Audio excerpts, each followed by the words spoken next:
Some colleagues say, but you are pestering us. Yes, we shall pester using this platform that we have. It is unacceptable that people get abducted and their whereabouts are not known for 1 day, for a week, come into 2 weeks. Why can't people be produced in court? Government needs to help us understand. I'm not above the law. No one is. I can be suspected to have committed an offense. But what does the law say? Arrest me vis-a-vis the law, produce me in a court of law. But when you hold me somewhere, family cannot access me, lawyers cannot access me. What do you want us to do? What do you want people to do? And when you complain about these issues, some people think we are being too much. Perhaps until it happens to you. And it has happened to colleagues, by the way, across the aisle. So these are critical issues. First, detach the political affiliation and whatever you think is the reason for this person's arrest. But can the law prevail? And these concerns have got to be addressed, Right Honourable Speaker. Hundreds of people arrested, polling agents, people held in police cells for more than the 48 hours that are allowable within the law. That is not proper. And when we raise these issues, let's address them as people's representatives. Forget that I am NUP or NRM, because it can happen to any of us. These foundational principles have got to be respected and fought for by all of us in this room, Right Honourable Speaker. Right Honourable Speaker, I saw and I see the good doctor, Minister of Information, is here with us. My party leader, after the election, his house was raided, the Honourable Kyagulanyi Ssentamu Robert, who is an OB of this house. He managed to sneak away. I kept seeing the military, I kept seeing the Minister of Information here saying no one is after him. But as they were saying that, the military was continuously descending on his home, raided it, broke into it, beat up his wife and family members. And the following day, the minister and other dignitaries were saying, no one is after this man. I said, look, just like I have made it succinctly clear, no one is above the law. If there is an offense that the Honourable Kyagulanyi Ssentamu Robert is suspected of having committed, whether it be running for president, some people think it is an offense that you can challenge the Bush war general, and so it's an offense. Whatever offense it is, why don't summons get to be issued to him? So that then he's able to show up and is charged. Honourable Speaker, yesterday, his siblings tried to access his home. After the minister again said, no, all is well, people can access. His siblings went there yesterday. And police officers, several of them deployed there, they said, we don't have authority to allow anybody to access this place. I want to know, is it official that the Honourable Kyagulanyi Ssentamu Robert is under house arrest? And for that matter, people cannot access his family. And for that matter, it should continue this way. Because why are you not summoning him if there's a particular offense that he has committed? And again, Honourable Speaker, let's forget that this is the leader of the NUP, which you might not like. That's okay. But this is a Ugandan. This is a leader for all intents and purposes. Why is the law operating this way? And Honourable Speaker, the good minister here has got experience with the law being absquatulated. He suffered a similar fate when he was abducted. He was taken away for days on end. His family members were looking for him. Colleagues in this house spoke out on the Hansard, by the way. They said, where is Honourable Chris Baryomunsi? Government, where have you taken him and all the others? People fought for you. Yes. Until eventually, government, due to the pressure exerted by members here and elsewhere, they produced the gentleman in court. But we were saying, why were you hiding him wherever and treating him the way they were? Right, Honourable Speaker. Conclude, Lord. The final issue which I think this House has got to be addressed on. We were here a few months ago. Government came to us with a supplementary budget, as they normally do. And we are going to have several others. I normally tell the Minister of Finance, why don't you plan properly? When you keep bringing here supplementary budgets for obvious things, it is quixotic. Anyhow, they brought us supplementary and said we need to purchase these machines. I and the Hansard can really, bear me witness. I said, look, we want to purchase these machines expensively at this point in time. What has changed? In the last election, we used these machines. They failed to function.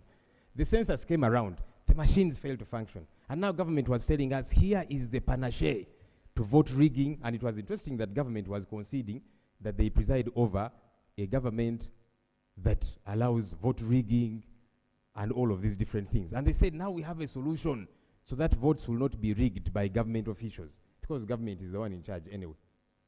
These machines, when you see how much we spent on them, it was nearly 400 billion shillings. Part of that was to purchase the machines. Part of that was to train operators. The other was to hire people who were going to operate them. The other billions were to integrate features on the ballot paper so that when you scan it with the machine, it functions. All of that came at a cost. But alas, on election day, the machines failed to work. And we said, wait a minute, how come they have been functional? Honorable Speaker, we were here in the conference hall. The Electoral Commission officials came very excited and they presented to members of parliament. Some of you were there. And the machines functioned. And members were happy. Of course, others were sad, saying, so if this thing functions properly, will I survive?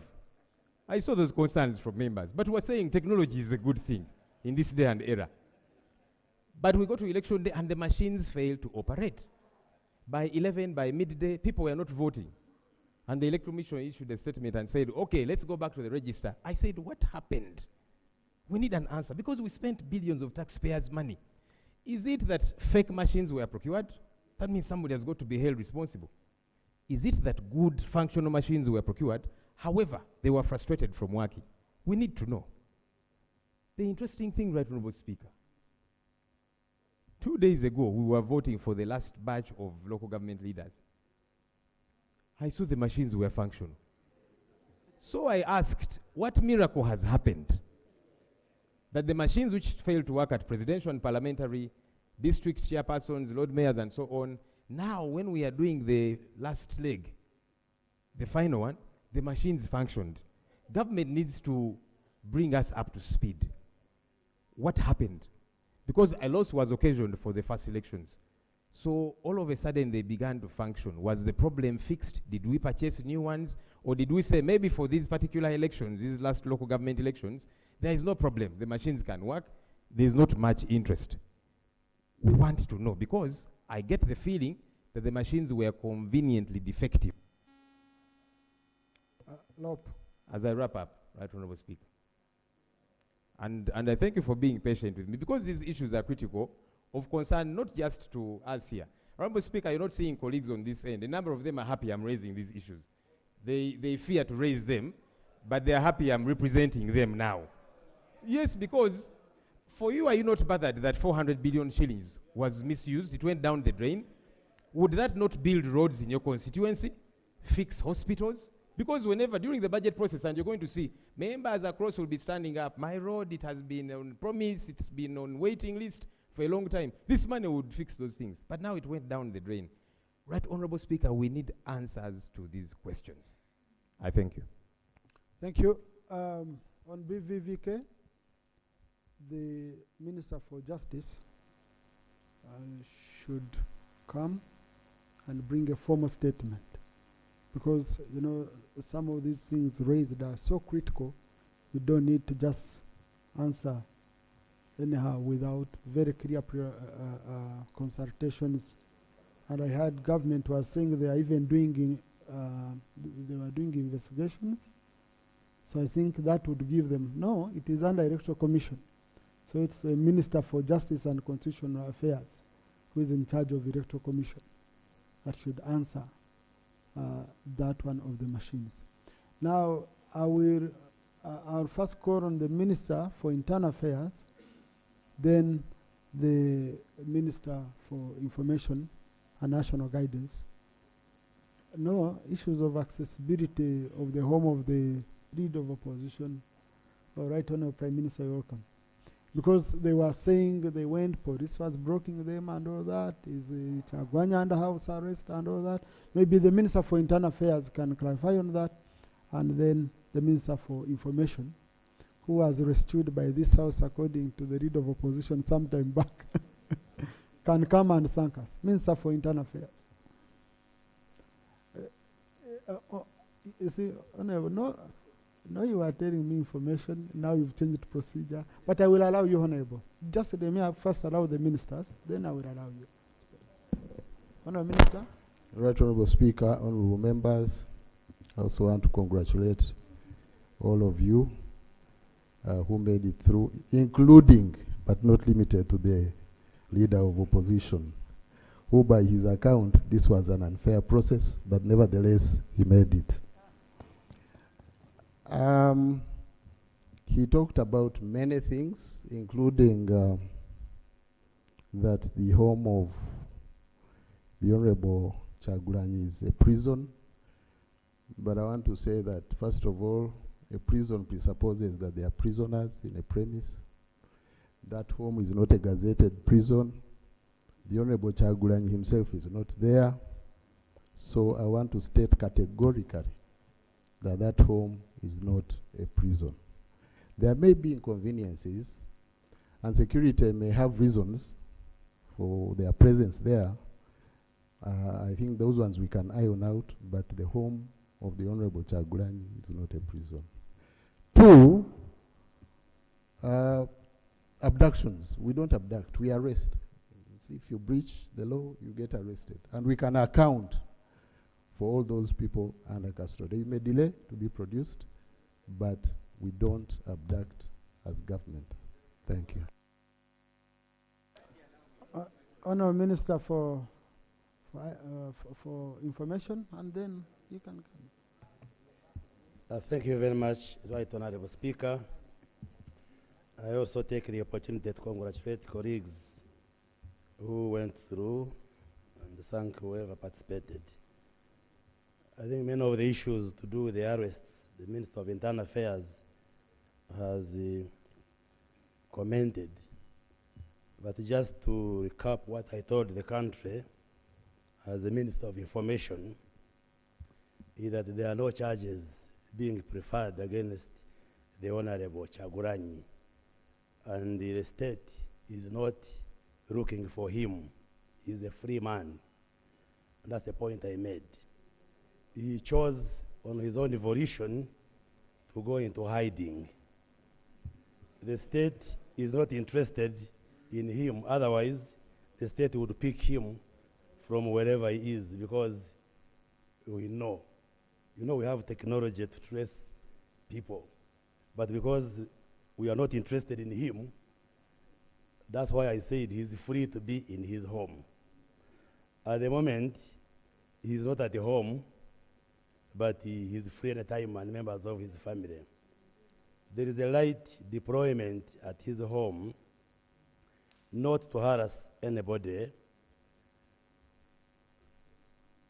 but for Ugandans not to use the home as a public disorder hub for purposes of security. There are security interests. And therefore there is some access control. Because again, also when the head of the home is not there, you wouldn't want the whole crowd of Ugandans to just swim there. So there's some control, but harmless. So, leader of opposition, your leader is not wanted by the state, and advise him to be at home, provided he doesn't engage in law breaking. There is no problem with that. Secondly, it is not true that I have ever been abducted by this government. In 2012, we had an issue in this house where a colleague died in circumstances which were not clear. I was tasked by the House as a commissioner of Parliament to be part of the team to find out what had happened. Unfortunately, there was like a misunderstanding between the government and us in Parliament, and I was arrested on my way to Fort Portal and detained at the Ginger Road Police Station, produced in the Buganda Road Court, given bail, and for 9 months we battled with the government, and I defeated the government and forgave the government. Yes. And actually, Mr. General Kare Kaihura apologized to me officially because I also told the president that I am a qualified medical doctor and I knew what I was doing in that investigation. I remember we had an argument before and I told him I will defeat you in court because I am a senior doctor, highly qualified by the way, and there is no law I had broken, and indeed court agreed with me. So insinuations that I was abducted, I know the Honorable Semuju wants to use it all the time and the opposition, but that one is long past, so I just wanted to clarify. And I was working as a commissioner. Point of order. Okay. Mr. Speaker, first of all, I have not said anything since I came here. But the Honorable Chris Bariomunsi, who was charged for stealing Nebanda's body parts,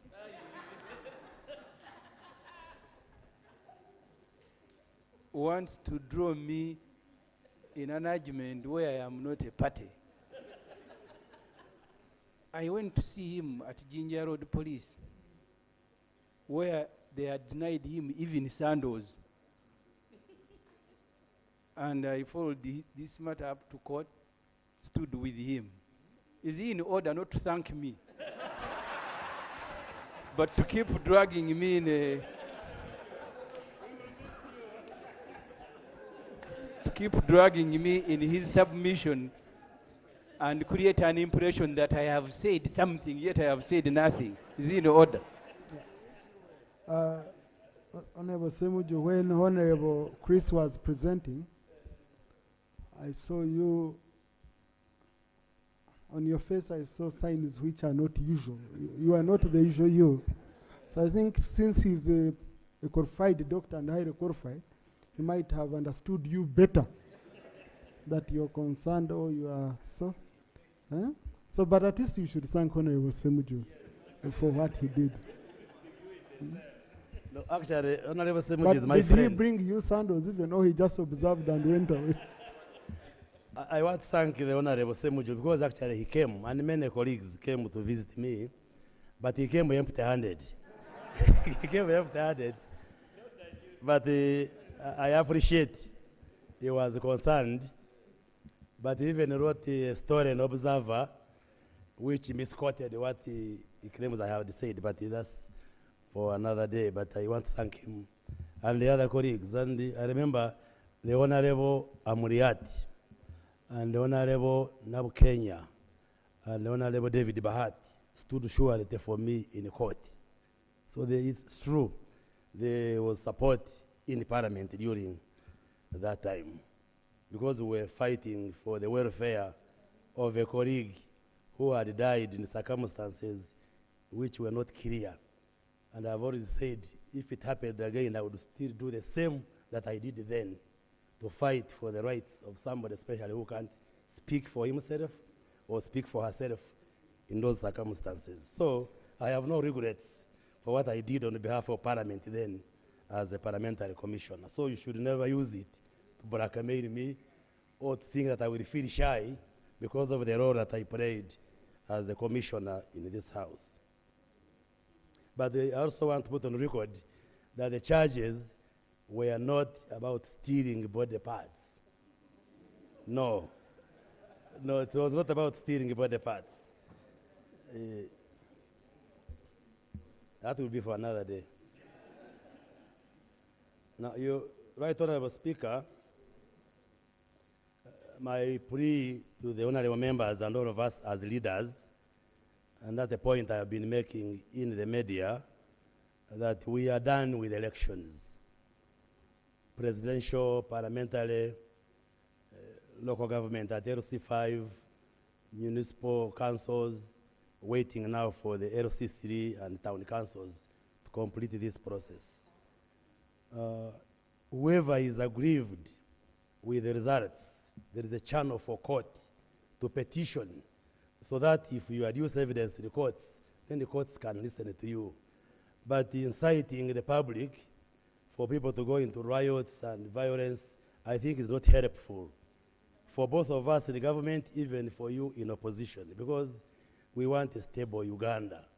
We want if you think you were rigged or you were treated unfairly, there are channels of court, but not an civilized way of inciting Ugandans. And security has a responsibility to ensure that you and I are safe in this country, because me being a candidate, whether presidential or parliamentary, is not a license to threaten you and harm your security as a Ugandan. And therefore, whatever actions you see security doing is in that line that they have a duty with the leave of the Speaker. Thank you, Right Honourable Speaker. Right Honourable Speaker, allow me to congratulate my colleagues. Though many of us came in different ways, others through the door, others through the window, but all the same, I congratulate everyone. The clarification I would like to seek from our Minister. Our Minister, the leader of opposition raised very important concern about the Vice Chair of Northern Uganda of NUP. She disappeared. The family is looking for where she is. What we are interested in knowing is, tell us, where is she? Where have you detained her? And what charges was preferred before her? Right now, many people are disappearing. Be straight to the point and tell us where are those ones who are lost, where they are. That is where we want to go. Thank you. Well, I thought that point had been addressed by the Minister of Internal Affairs, but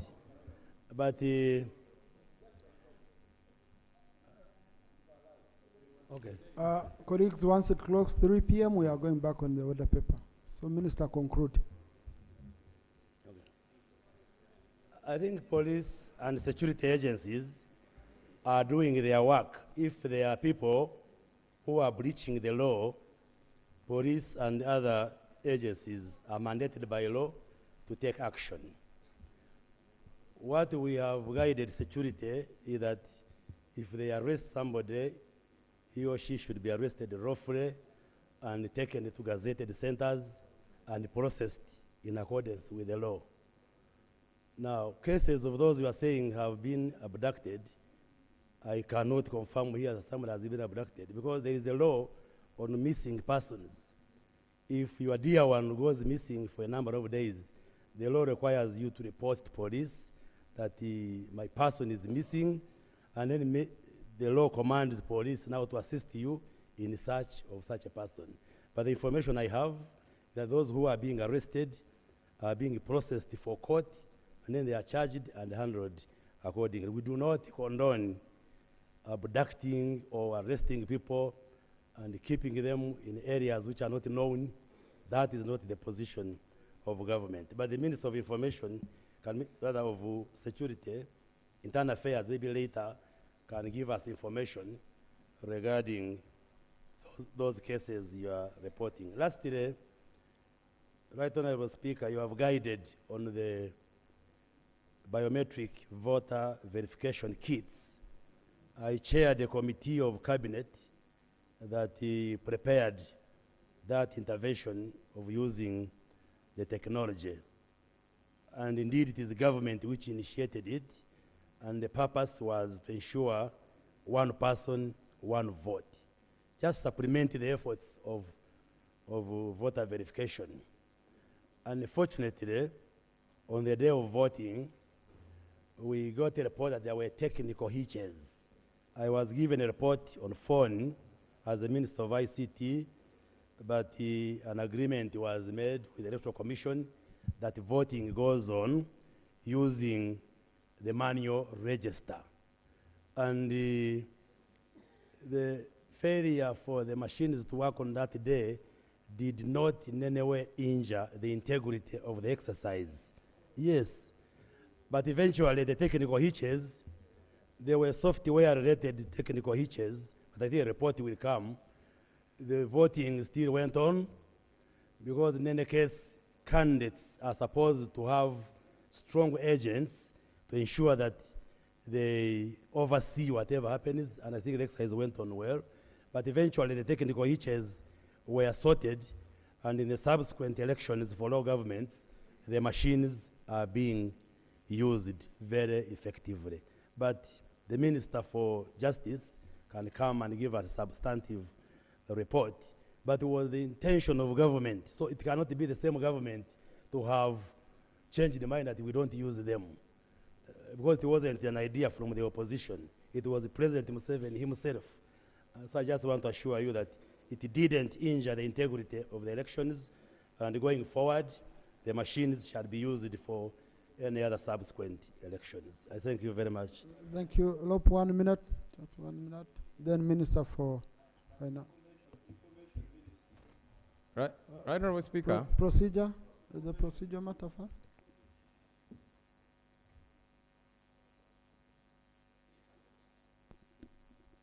Thank you, Mr. Speaker.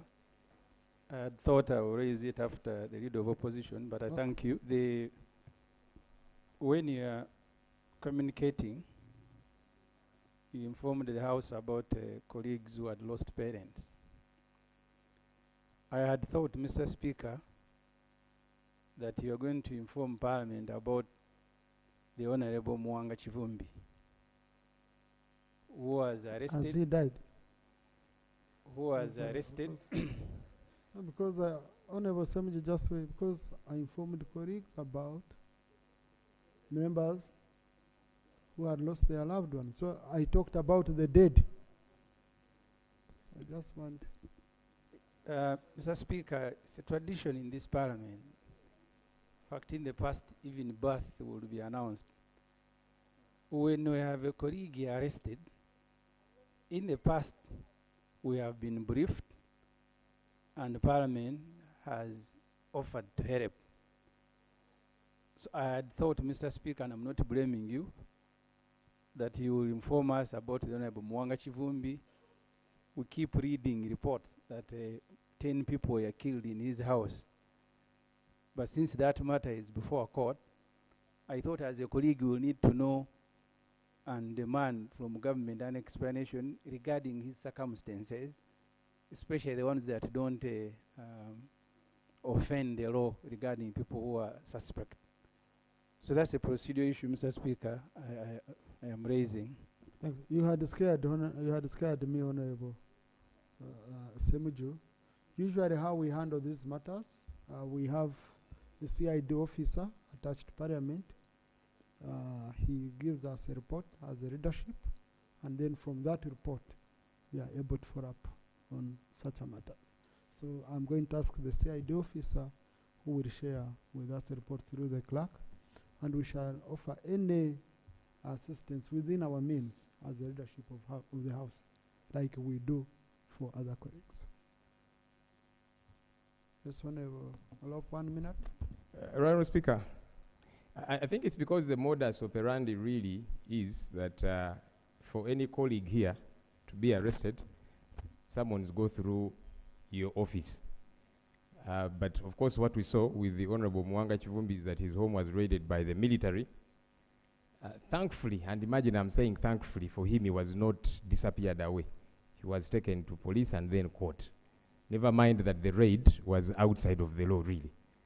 The concern about the others is they were taken and we don't know where they are. Honourable Speaker, the Minister for Information has said that the home of the Honourable Kyagulanyi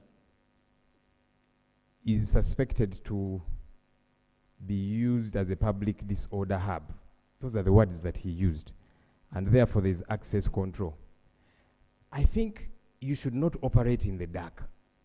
If you think that my home has got an issue with public order, accessibility, why do you not bring me on board so that I know what can I do, what can I not do?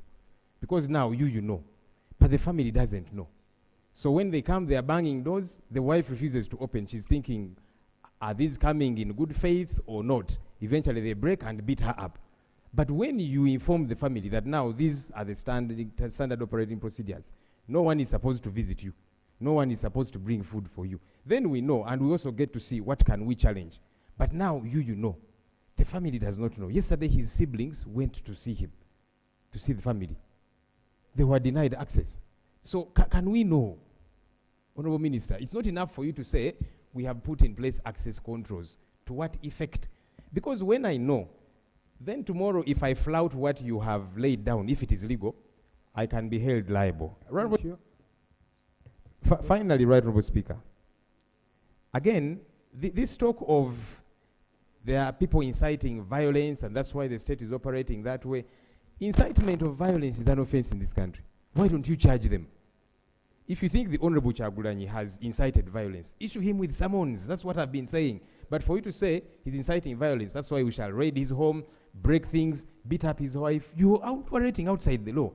Issue him with summons. And very finally, Right Honourable Speaker, you see, abductions, and why we call these abductions, the Minister for Internal Affairs, who was saying that, yes, I went through, even though I'm saying the process was unfair. You see, we blame Idi Amin's regime of having killed people, and yes, they did. But Idi Amin did not kill everybody who was present in the country at the time. But let me get back to my point.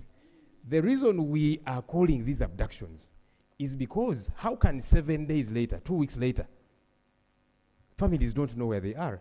Honorable Minister, you have said that you are aware that for some of these, they are being processed for court.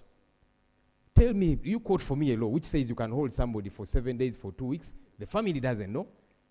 The lawyers don't know. But you're saying you're processing them for court. How is that legal? How? You help me understand. Because if you're processing them for court, the family has got to be able to access them. Lawyers should be able to access them. If they're writing statements, they have a right to have legal counsel with them. But you're saying 10 days later, you're processing them for court. We don't know the state in which they are. Family cannot access them. You, with due respect, the Honourable Minister should be ashamed of telling us these things that are outside the law. You should be apologizing the same way you're saying government, if it apologized to you and you forgive them, you should be saying, let's... Honourable Minister, for information. The ROP doesn't qualify to lecture me in this house. You don't. I thought you had Makerere. Okay, give order. Right Honourable Speaker. Honourable, I haven't allowed you, please. No, I haven't. You ask when you're seated. No, just first sit. Because you see, when you stand up, you access a microphone, you remain standing. You need to first take your position. Colleagues, we've been moving well. This shouldn't be an exchange just between the two colleagues. Honourable Yomons, please wait. Honourable Yomons, wait. Honourable Minister, wait a bit. Yeah. Now, the problem I'm seeing, Honourable colleagues, the problem I'm seeing, it seems we prefer talking to each other on microphones and in the public. But we are colleagues. We are colleagues. I don't think Lope, you call General Muhoozi here, and you refuse to speak your call. Or General Muhoozi, you call Lope, or Honorable Jomunsi. Because now what we are doing, we are exchanging before the public or the Prime Minister. You know, I think let us also use other means beyond the cameras and the microphones to help our colleagues, to be honest. And we have resolved very many issues that way, you know. So I request, Honorable Sarira is telling me accountability is on camera. Please, Eslop. Thank you, Right Honourable Speaker. The Honourable Mario Munsi is attempting to intimidate me. Obviously, he will not succeed to intimidate Joel Senyonyi.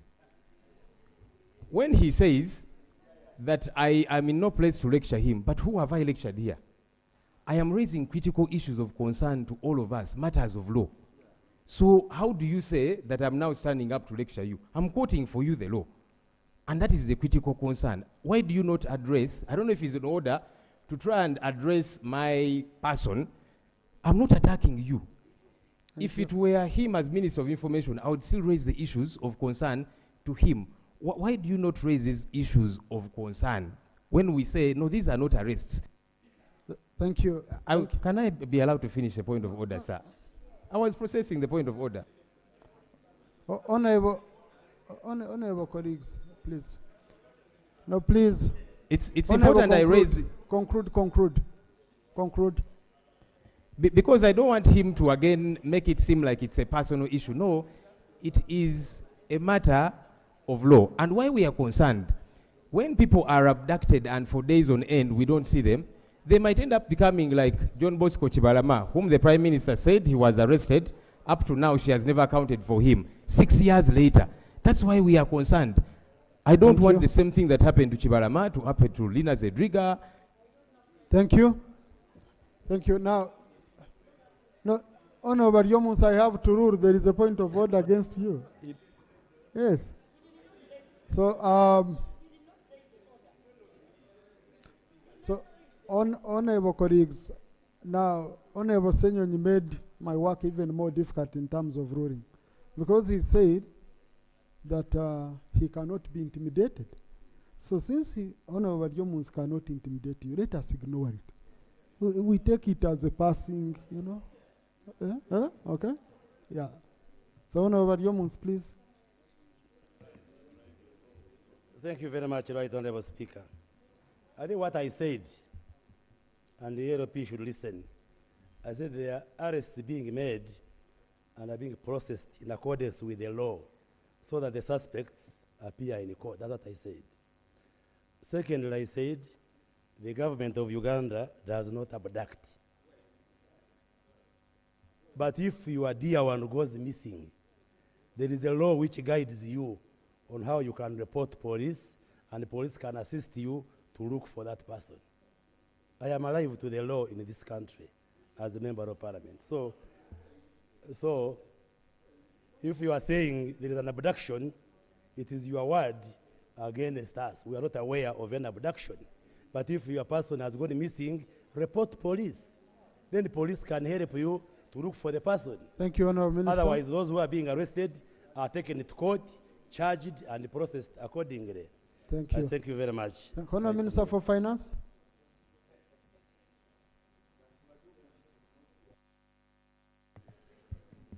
Thank you, Right Honorable Speaker. Right Honorable Speaker, I want to comment about the budget timelines. But before I do that, let me also take this opportunity to congratulate you upon your victory in Mitoma. Yes, and to congratulate, and I want to congratulate all the colleagues who were able to make it back to this house. And more so, I want to congratulate His Excellency President Yoweri Museveni and the NRM party for the massive victory. Mr. Speaker, on the budget timelines, Mr. Speaker, can I be protected from my brother Wasariwa, Honorable? Please, Honorable Musasa, please. Colleagues, order. Mr. Speaker, on the budget timelines, the law is very clear. By 1st of February, we pass the budget framework paper, which I want to believe by close of business today, we shall have passed it. By 15th of February, we are required to have issued the second budget called Satura, which we shall issue. It is subsequent to the National Budget Framework paper. By 15th of March, the ministerial policy statements are supposed to be laid in this house. By 1st of April, we are required to lay the estimates of expenditure and revenue, which is the budget. So that is the budget accompanied by the tax bills and all other compliance requirements in accordance with the law. Mr. Speaker, as far as I am concerned, any earliest opportunity past 1st of April is very good news for me. So I want to play. We will give the necessary support in terms of information, and we expect, Mr. Speaker, that at an earliest opportunity, after 1st of April, we pass this budget, because we are cognizant of the fact that this parliament is about to come to an end. We are cognizant of the fact that the current government 2021-2026 is about to come to an end, and we want to close having completed most of these things where the law requires us to do before the new parliament comes. Therefore, what do I commit? I commit that I will provide timely information, especially after 1st of April, such that by end of April, we have passed the budget and we are good to get ready for the next parliament. I thank you, Right Honorable Speaker. Thank you. Thank you. Honorable Enos, I had allowed you earlier. Is it related to budget? If it's out, if it's on the other comments, I don't want to reopen. No, Mr. Speaker, thank you so much for the opportunity, but it has passed. Okay, thank you. Next item. Item 3 on the order paper, laying of papers. 1, Petroleum Fund Annual Report, financial ended 30th June 2025. Honorable Minister for Finance.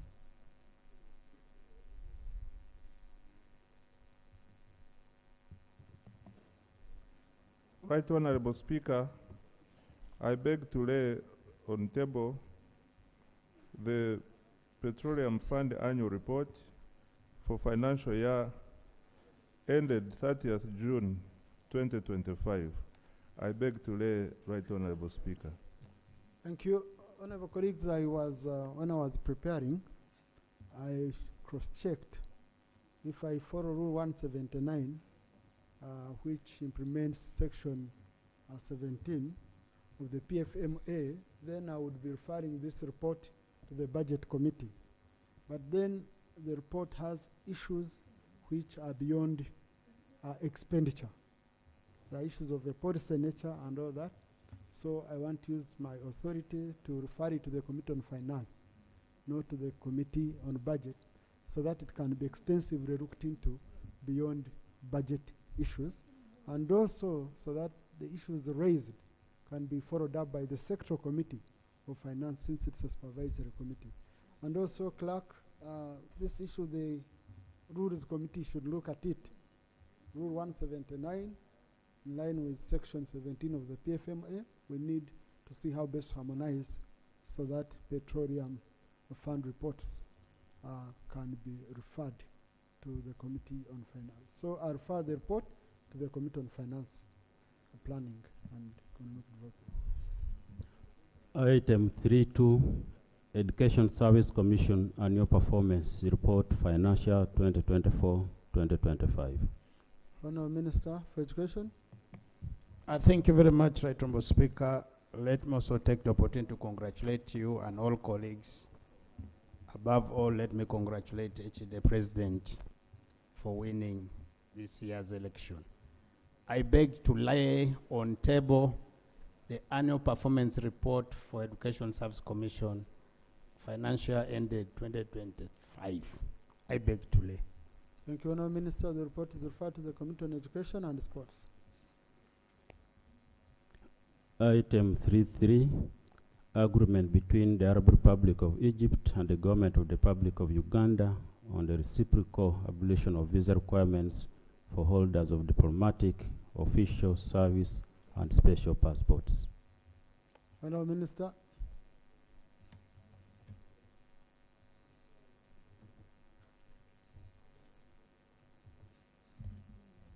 Honourable Minister for Finance can lay the report. The agreement, sorry.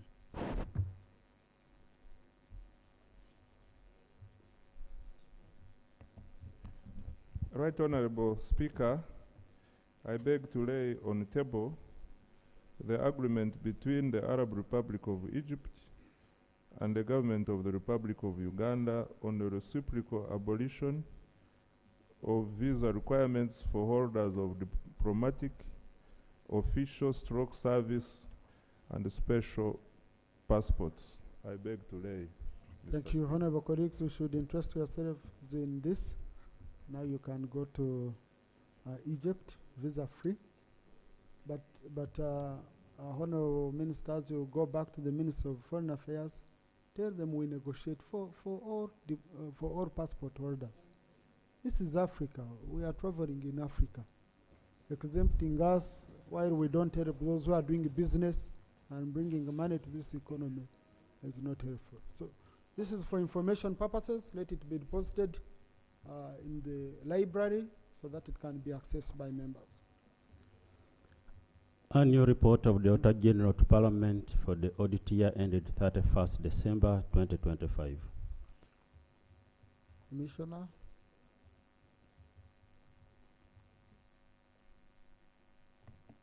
Right Honorable Speaker, I beg to lay on table the annual report of the Auditor General to Parliament for the audit year ended 31st December 2025.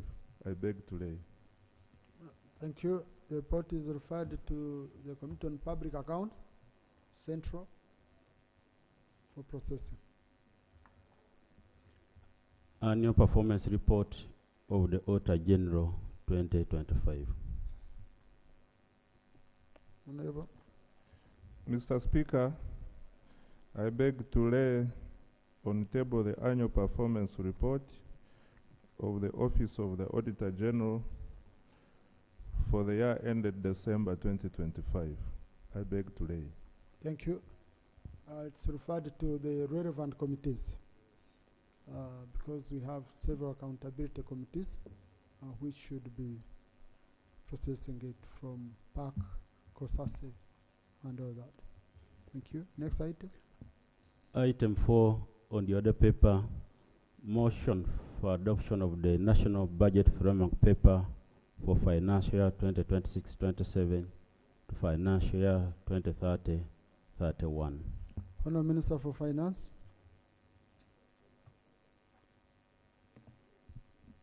Right Honorable Speaker and colleagues, pursuant to Article 1552 of the Constitution and Section 810 of the Public Finance Management Act and Rule 145 of the Rules of Procedure of Parliament, I beg to move a motion for adoption of the National Budget Framework Paper for financial year 2026-2027. I beg to move. The motion seconded.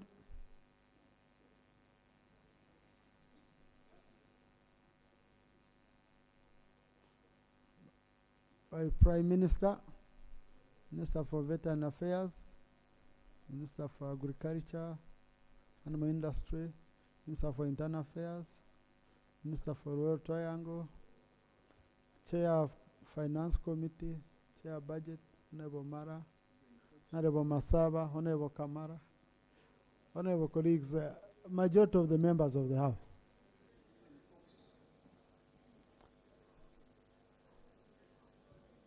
Thank you. Honorable Minister, you want to briefly speak to your motion? Thank you, Right Honorable Speaker. Right Honorable Speaker, the theme under the National Budget Framework Paper for this financial year is full monetization of Ugandan economy through commercial agriculture industrialization, expanding and broadening services, digital transformation, and market access. Mr. Speaker, we have, Right Honorable Speaker, this financial year, 2026-2027, is the second year of implementing the National Development Plan 4, and this is the first plan to deliver the tenfold growth strategy of expanding the size of the economy to a GDP of $500 billion by 2040, and it is the first fiscal year of implementation of the NRM Manifesto 2026-2031, and the first fiscal year of implementation of the Charter of Fiscal Responsibility for financial year 2026-2027 to 2030-2031. Mr. Speaker, I wish to inform the House that the budget framework paper has been prepared consistent with the NDP 4 priorities, which were approved by this House, and the NRM Manifesto 2026-2031. Mr. Speaker, briefly, I wish to state that the economy is projected to grow between 6.5 and 7%. For the year ending December 2025, actually the year ended December 2025, the economic activity as per the perceptions of doing business in Uganda continued to strengthen. Inflation stood at 3.1%, below the policy target of 5%. The exchange rate remained stable and strong against major currencies, such as the US dollar. And at the end of November 2025, exports of goods reached US dollars 12.79 billion, with Uganda registering a balance of payments surplus of US dollars 2.37 billion, from a deficit of US dollars 683 million the previous year. The foreign direct investment increased to US dollars 3.5 billion for the year ending October 2025, while portfolio inflows stood at US dollars 1.7 billion for the year ending 31st October 2025. Tourism earnings reached US dollars 1.7, as remittances from Ugandans abroad reached US dollars 1.6 billion, up from US dollars 1.1 billion in financial year 2020-2021. Mr. Speaker, sir, the next financial years, Uganda's economy is expected to grow by 10.4%. The GDP is expected to increase to Uganda shillings 290.2 trillion, an equivalent of US dollars 76.7 billion, from Uganda shillings 251.450 trillion, which is equivalent to US dollars 68 billion this financial year. This double-digit growth will be supported by 1, commencement of commercial production of oil and gas; 2, strategic government initiatives, including PDM, EMYOGA, and infrastructure investments; 3, increasing foreign direct investment, especially in extractive industries, agro-processing; peace and security and political stability; continued strong growth in exports; and a stable macroeconomic environment favorable to private sector growth and profitability. Right Honorable Speaker, the preliminary resource envelope for financial year 2026-2027 amounts to Uganda shillings 69.399 trillion. This comprises domestic resources, both tax and non-tax revenue, grants and borrowing. Mr. Speaker, briefly, the key investment priorities for financial year 2026-2027 include: 1, maintaining peace, security, and rule of law; 2, human capital development, including provision of health care, delivery of free universal education, water for human consumption and production, and social protection; 3, monetization of the economy through wealth creation initiatives that contribute to lowering the cost of money, like PDM, EMYOGA, UDB, UDC, among others; 4, infrastructure development. Here our focus is the railway, standard gauge railway, the meter gauge, road maintenance, both paved and unpaved, affordable electricity, water, and ICT; 5, strengthening regional integration to guarantee market access; 6, irrigation to stabilize agriculture; 7, industrial parks for manufacturing, including agro-processing; 8, eliminating corruption; 9, environmental conservation and protection of wetlands; forest, etc., and 10, vertical and horizontal integration of the economy. Right Honorable Speaker, I wish to thank this Parliament and the committees which have considered this budget framework paper, and I wish to submit that Parliament, that we are ready to take up all the comments, welcome all the comments, and we commit that we shall consider them at the next stage of this process, especially at the second budget framework paper, especially at the issuance of the second budget call circular. I move, Right Honorable Speaker. Thank you very much, Honourable Minister, for that brief. Chair of the committee, please present the report. I think 30 minutes will be enough.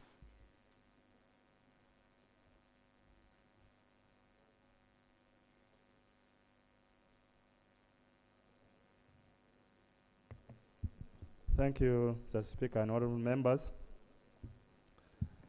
The report of the Committee on Budget on the National Budget Framework Paper for the financial year 2026-2027. Mr. Speaker and colleagues, before I proceed to read the report, I beg to lay the minutes of the committee in processing this budget framework paper on table.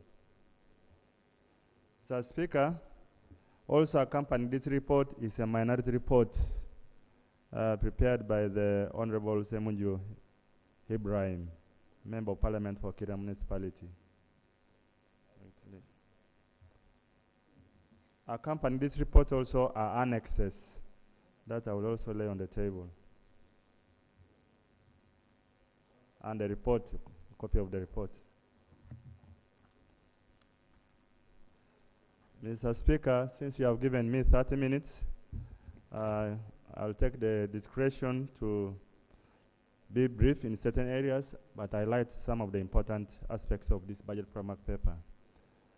Introduction. Right Honourable Speaker and honourable members, in accordance with the Section 8.5 of the Public Finance Management Act, CAP 171, and Rule 151 of our Rules of Procedure, the budget framework paper for the financial year 2026-2027 to 2030-2031 was presented to Parliament on the 6th of December 2025 by the Minister of Finance, Planning and Economic Development. Right Honourable Speaker, you subsequently referred the budget framework paper to the attendant documents to the Committee of Budget and the respective sector committees of Parliament for consideration. In accordance with Section 8.9 of the Public Finance Management Act, therefore, and Rule 150 of our Rules of Procedure, the Committee on Budget, in consultation with the sector committees of Parliament, scrutinized the budget framework paper and now therefore presents its findings for consideration and approval by this August House as required by Section 8.10 of the Public Finance Management Act, CAP 171, and Rule 152.3 of the Parliamentary Rules of Procedure, Mr. Speaker. On that page 4, the methodology and the documents that the committee used and took consideration in processing these documents are there.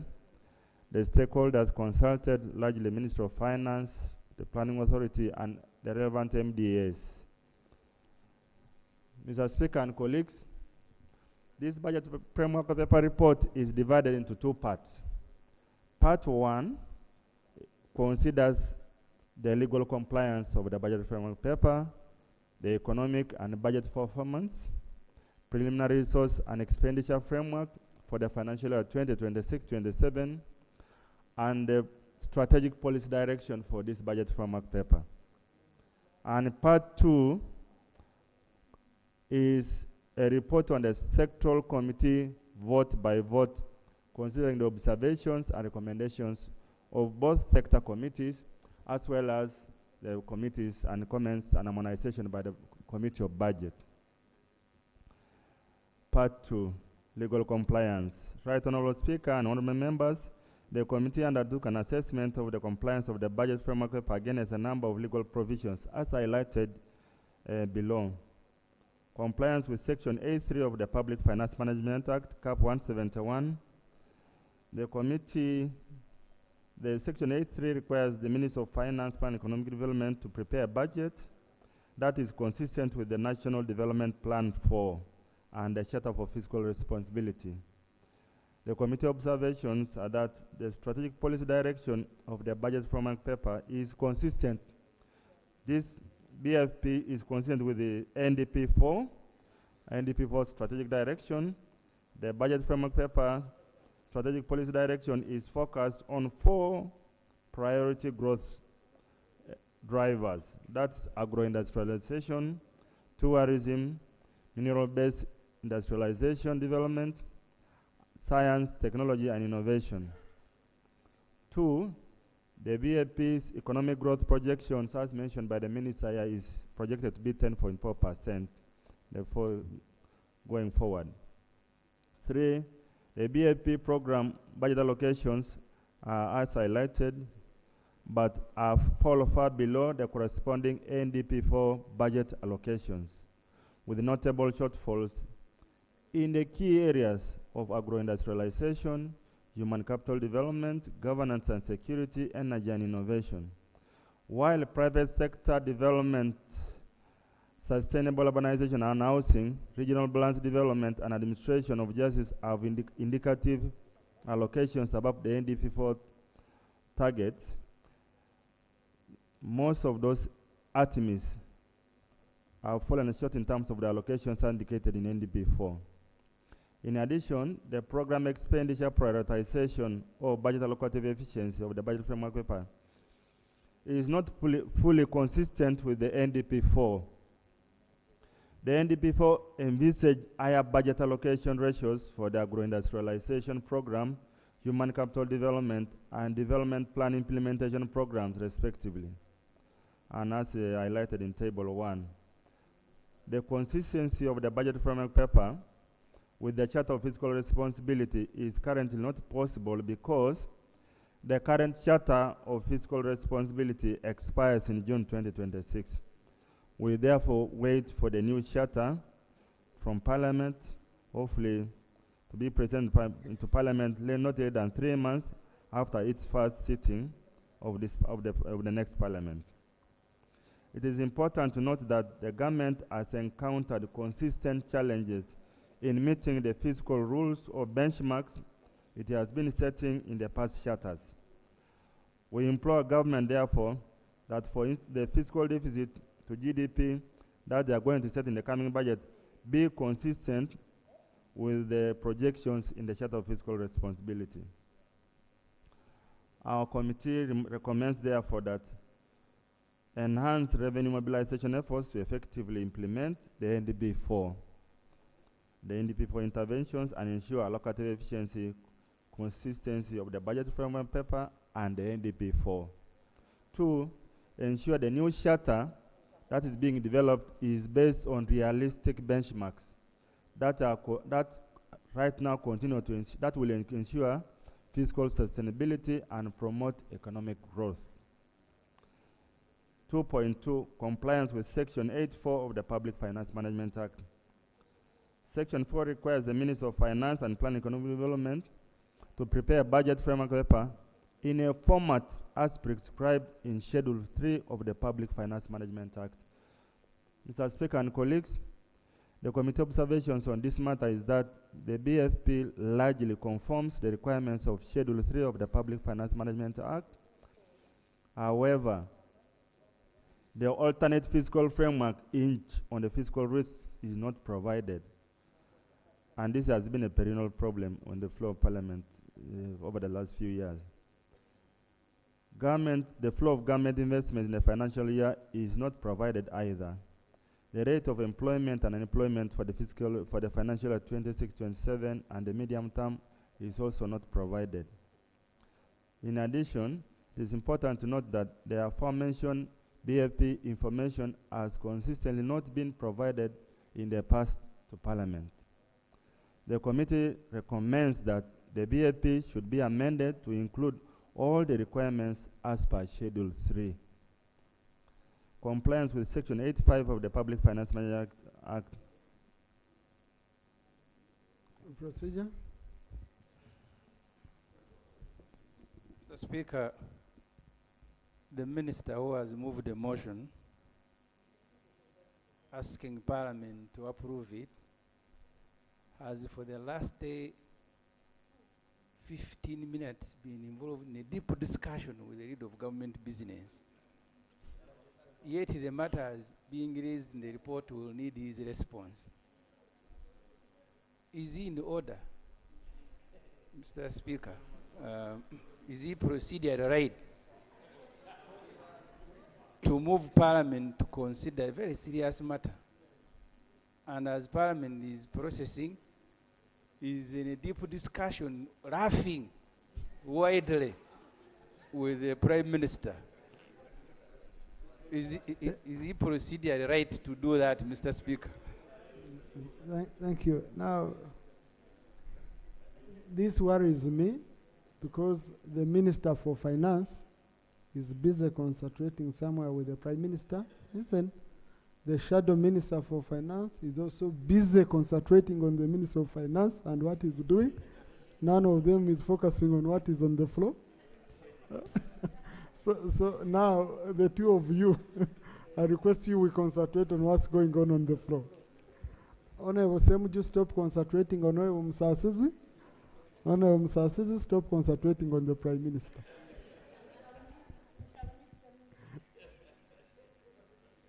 Please, Honorable Chair. I think you're right, Mr. Speaker. The issues raised here about the consistency and provision of important information, which I thought the Honorable Minister of Finance should give an ear. 2.3, compliance with Section 85 of the Public Finance Management Act. This section requires the Minister to prepare a budget framework paper with the approval of Cabinet and submit it to Parliament by the 31st of December of the financial year preceding the financial year to which the budget framework paper relates. This requirement was fulfilled. This was within the stipulated time. 2.4, compliance with Section 86 of the PMFA, Cap 171. Honorable, will you use 30 minutes if you proceed like this? Because these are areas of compliance which are very, very clearly defined. I think let's go to the critical issues of money. Thank you, Mr. Speaker, for your guidance. In that spirit, on the economic and budget for performance, I think the Honorable Minister referred to that. On inflation and exchange rate, he touched on that matter. Also on the financial sector developments, I only want to note that the average on the non-performing loans, the average ratio of non-performing loans to total gross loans declined to 3.86% in June 2025 from 4.95% in June 2024. And this is a good indicator for the economy. The decline was particularly evident in sectors benefiting from recovery in trade, manufacturing, construction, and agriculture. This decline in NPL trend signals a healthier and more resilient banking sector and capable of extending more credit to support private sector-led growth. This is a very positive development, Mr. Speaker and colleagues. On the external sector developments, I just want to comment that our export earnings for goods and services grew significantly by 31.6%, increasing from $10.025 billion to a record of $13.19 billion. This strong performance was largely attributed to high export of coffee and gold, as international prices of gold and coffee increased significantly. And this has actually given us a surplus and a good 3.8-month cover for the first time. This is very good for. So our overall balance of payments, the country has recorded an overall balance of payments surplus of $1.029 billion. A major turnaround from the US dollars $995 million deficit registered in 2023-24 financial year. Mr. Speaker and colleagues, a positive balance of payment signals that Uganda is earning more foreign exchange than it is spending, which supports current stability and enhances the country's global financial standing. Mr. Speaker and colleagues, on our public debt. Public debt, including Bank of Uganda outstanding debt of 1.8 trillion and excluding domestic arrears, rose by 14.86% to 118 trillion. That's about $32.9 billion by end of financial year 24-25. This is up from 103.0 trillion in the financial year 23-24, raising the debt to GDP ratio from 50.5% to 51.8%. So our debt sustainability strategy needs to be taken into consideration in this. On domestic areas, in the last, in the current budget, 1.4 billion was, 1,400 billion was allocated in the financial year 25-26. And in the coming financial year, it is proposed that we are going to revert to 200 billion annually in 26-27. The committee observations, recommendations are outlined there, but briefly to reiterate the fact that we need to drain on our debt, and hopefully with the coming on oil in the 31st July, hopefully this year, the economy will be healthier and stronger going forward. Yeah. On the fiscal and budget performance, Mr. Speaker, this is a matter that has been extensively considered by committees, and our recommendation is that there is need for sustained oversight on project readiness, procurement timelines, and contractual performance to avoid incomplete or idle infrastructure. Government should prioritize resources for operationalizing already constructed facilities before approving new capital projects. Counterpart funding has been a problem across board and in many MDAs. And I think this is becoming a serious problem, which is attracting a lot of interest payments for unspent monies, loans. Government should ensure that there is a continuous collaboration between project-affected persons, representatives, government officials, and local leaders to identify gaps and resolve delays in compensation of ongoing projects. In addition, government should prioritize allocation of funding for payment of right of way. And this has been a major problem. On preliminary resource and expenditure framework, the resource envelope, the minister has referred to it. I don't have to go there. But what is worth noting is that the decline in both domestic and external borrowing suggests a decline effort to contain debt accumulation in line with the fiscal consolidation agenda. A declining trend in domestic borrowing over the medium term reflects government's intention to reduce crowding out of the private sector, curb the rising debt to GDP ratio, and address the growing burden of interest payments to revenues. Our recommendation is that government should strengthen the resolve on concessional borrowing and not domestic borrowing over the medium term. This would bring down the cost of debt service and improve the fiscal space for increased service delivery in the country. The expenditure allocation for 26-27 for domestic areas should be at least 450 billion, which is consistent with the domestic areas strategy and the PDM-MF 2023 strategy. On expenditure, Mr. Speaker, that the minister has highlighted the key areas for implementation. That's the ATMIS. I would want to go to the many areas, the priority areas that I mentioned is the ATMIS. Let me go to the committee observation recommendations on strategic policy directions. On agro-industrialization, the committee observes that Uganda's agriculture is standing on the shoulders of smallholder farmers. Honorable, you can just give The this small recommendations. synopsis, no, on page 22 before going there. Okay. On resource envelope. Yes. Our resource envelope for 26-27 is 69.399 trillion, but only 22.47 trillion, representing 32.4%, is for discretionary expenditure. And a balance of 46.92 trillion is non-discretionary expenditure or mandatory expenditure. And colleagues, if you note on that table under column 2627, domestic revenues is 40 trillion, 90 billion. That's 40,090.43 billion. That is from tax revenue. We are going to get 36,806.27 billion, billion. Non-tax revenue is 3,284.16 billion. Budget support, that's from loans, is 330.97 billion. So there's a significant reduction in budget support as a result of reduced borrowing. We don't expect any grants, and in total resource envelope is 69,399.95 billion Uganda shillings. Less our wage bill, which is 8,582.93 billion. Less external repayments, amortization of 4,833.16 billion. Less project support of 10,018.45 billion. That's the external financing. Less domestic refinancing of 9,678.55 billion. Less domestic arrears, which is budgeted for 200 billion.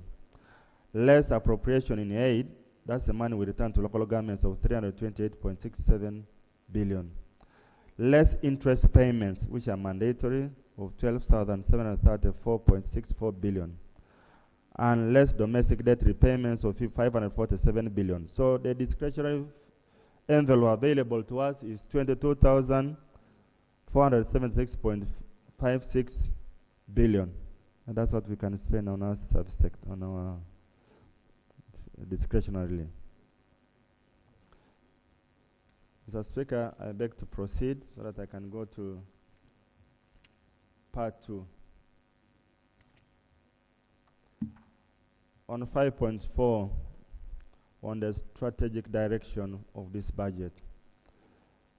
On agroindustrialization, committee recommends that further strengthening harvest and post-harvest handling, enhancing production and competitiveness of agricultural products for domestic, regional, and external markets, strengthening specialized extension services, strengthening the adoption and integration of STI in agriculture, strengthening farmer field schools and cooperatives, de-risking agro-industry, eliminating counterfeits and low-quality agro inputs, and strengthening coordination, legal and institutional framework for agriculture would go a long way in helping to further deepen growth in this sector.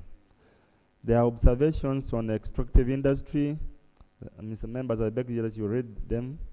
There are also on tourism development, science, technology, but let me more specifically on the specific on part 2. Mr. Speaker, I beg to move to page 40 and on some highlights on what observations and recommendations. On the Committee on Foreign Affairs, vote 006, Minister of Foreign Affairs. The committee notes that failure to, there are actually a challenge with paying. The committee is gravely concerned about Uganda's persistent failure to fulfill its financial obligations to organizations as listed above. As of December 2025, Uganda's arrears stood at 90.231 billion, and no funds have been allocated for clearing the arrears for there's 8 organizations. That is Commonwealth Foundation, United Nations Secretariat, Organization of Islamic Cooperation, International Conference on the Great Lakes Region, Africa Union, IGAD, World Food Program, UN Peacekeeping and Tribunals. And additionally, no funds have been allocated for annual assessment contributions totaling to 25.54 billion. The committee notes that failure to pay subscriptions to international organizations adversely affects Uganda's international standing, undermining Uganda's voting rights and full participation in meetings, and limits employment opportunities for Ugandans within the intermediate international organizations. Our recommendation, Mr. Speaker and colleagues, is that the Ministry of Foreign Affairs be allocated additional funding of 90.231 billion to clear the outstanding areas and the 25.54 billion for payment of Uganda's annual assessment contribution obligations to international organizations. On the enhanced pension and gratuity for the retiring officers in the ministry, the committee recommends that the ministry be provided additional funding of 2.1 billion and 200 million for enhanced gratuity and pension payments for its staff to avoid accumulation of arrears and delayed payments of terminal benefits for retiring officers. On vote 501, missions abroad, generally we recommend that government should provide additional funding of 1.2 billion to the missions in New Delhi and 200 million to the mission in Kuala Lumpur to facilitate the repatriation of trafficked Ugandans in their respective countries of accreditation. Missions in countries with a higher number of Ugandan migrant workers, such as Abu Dhabi and Riyadh, should each be allocated an additional 500 million to enable them establish rescue shelters and provide the requisite consular support to distressed Ugandans. This funding could be availed to them every financial year. This is a recurrent issue. Additional funding for consulates in Arusha. The committee recommends that the mission in Dar es Salaam be allocated an additional 710 million in the financial 26 as subvention. Funding for maintaining operations, the mission in Kinshasa, the mission in Kinshasa is we pray that the mission in Kinshasa be allocated 672 million for the rental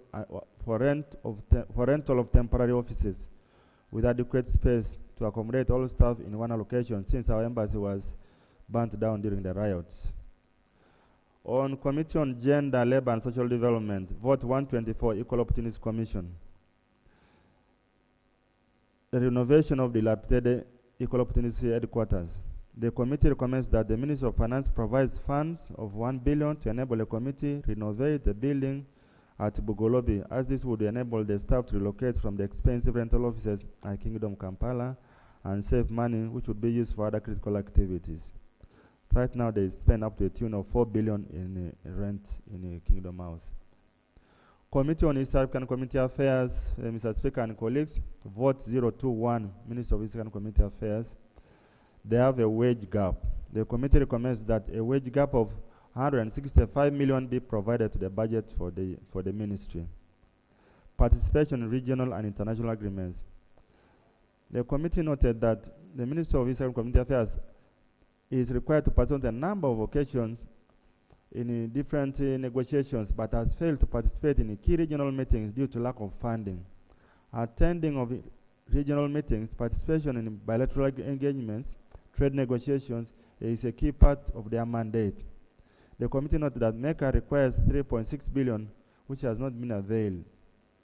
So the committee recommends that Minister of Finance provides 1.8 billion for the participation of MECA officials in regional and international engagements, which are critical to our integration process.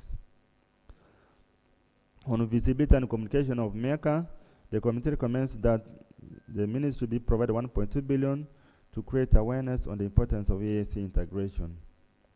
There are recommendations retooling.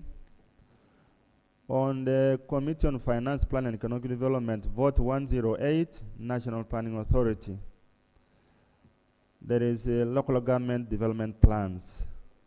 The committee recommends that the Minister of Finance reinstates NPA's full 5.4 billion non-wage allocation under the Sustainable Urbanization and Housing Program.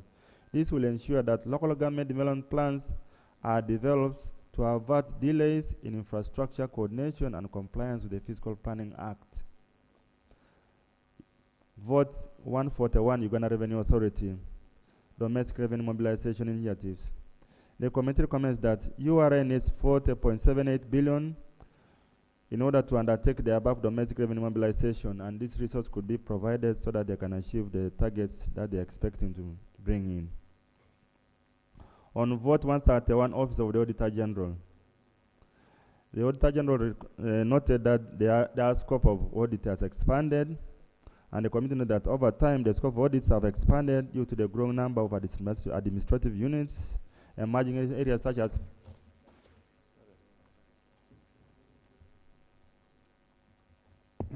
emerging areas such as PDM, oil, gas expenditure, and increasing demand for public works audits, value for money audits, special audits, and forensic investigations. The Auditor General is unable to cope with the expanded scope due to limited budgetary allocations, resulting to backlogs. In addition, the adoption of the thematic reporting and ISSAI-140 as the I-10, the need for additional resources.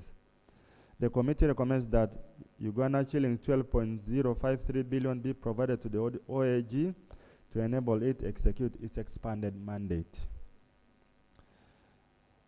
Inadequate staff numbers. The committee was informed that the Office of the Auditor General employs 605 staff out of the required 1,890. The limited staff numbers has impaired the office's ability to fully execute its mandate. The committee recommends that Uganda shillings 10 billion be provided to reduce on the staffing gaps in the institution in order for them to execute their mandate. The Office of the Auditor General also reported aging fleet of vehicles, and the committee recommends that 7 billion be provided to the procurement of field vehicles to replace the aging fleet. On Financial Intelligence Authority, implementation of strategic actions in preparation for 2028 mutual evaluation on Uganda. Right Honorable Speaker and colleagues, you know, we have been on this grey list and we came out of it. Now we have a problem. We need to do something.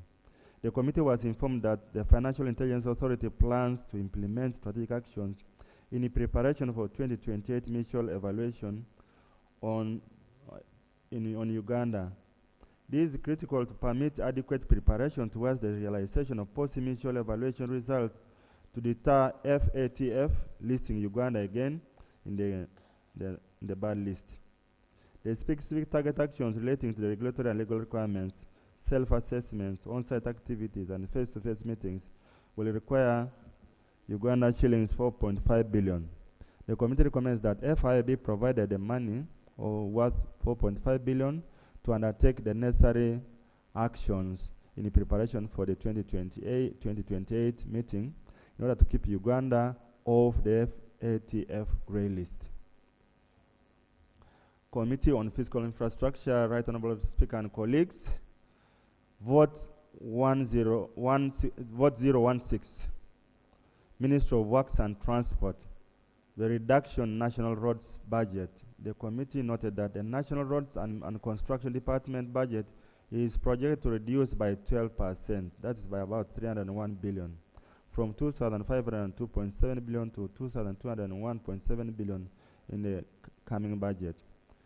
The committee was informed that the projected reduction of the National Roads Maintenance and Construction Department budget by 12% will have significant adverse implications across maintenance, rehabilitation, and upgrading of interventions as specified in the budget.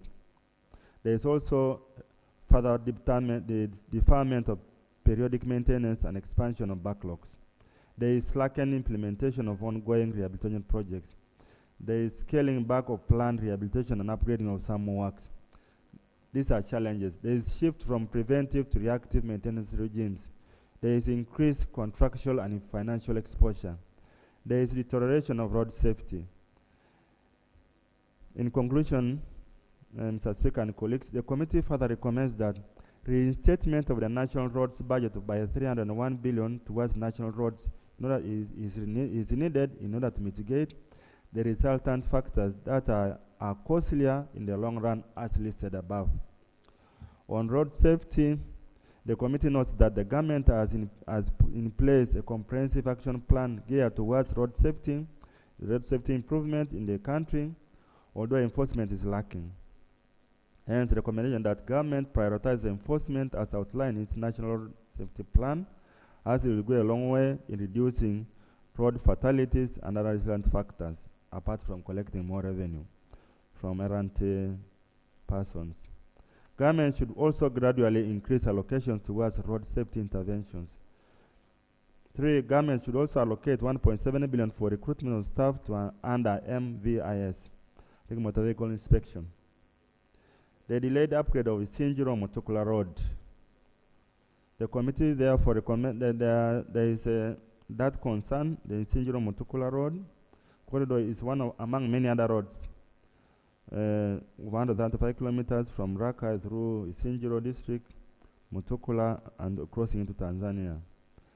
The committee therefore recommends that government fast tracks upgrading of Isinjiro, Kigarama, Kashumba, Kasheshe, Mutukula Road, Nakapiripita, Mudat Road, Namalu, Lache, Nabilatuk Road as specified in the resource envelope which was got recently from the Islamic Development Bank. The committee also notes that Ministry of Finance and Islamic Development Bank signed a country engagement framework for Uganda for the period 2025 to 2027 to support economic resilience and sustainable human development.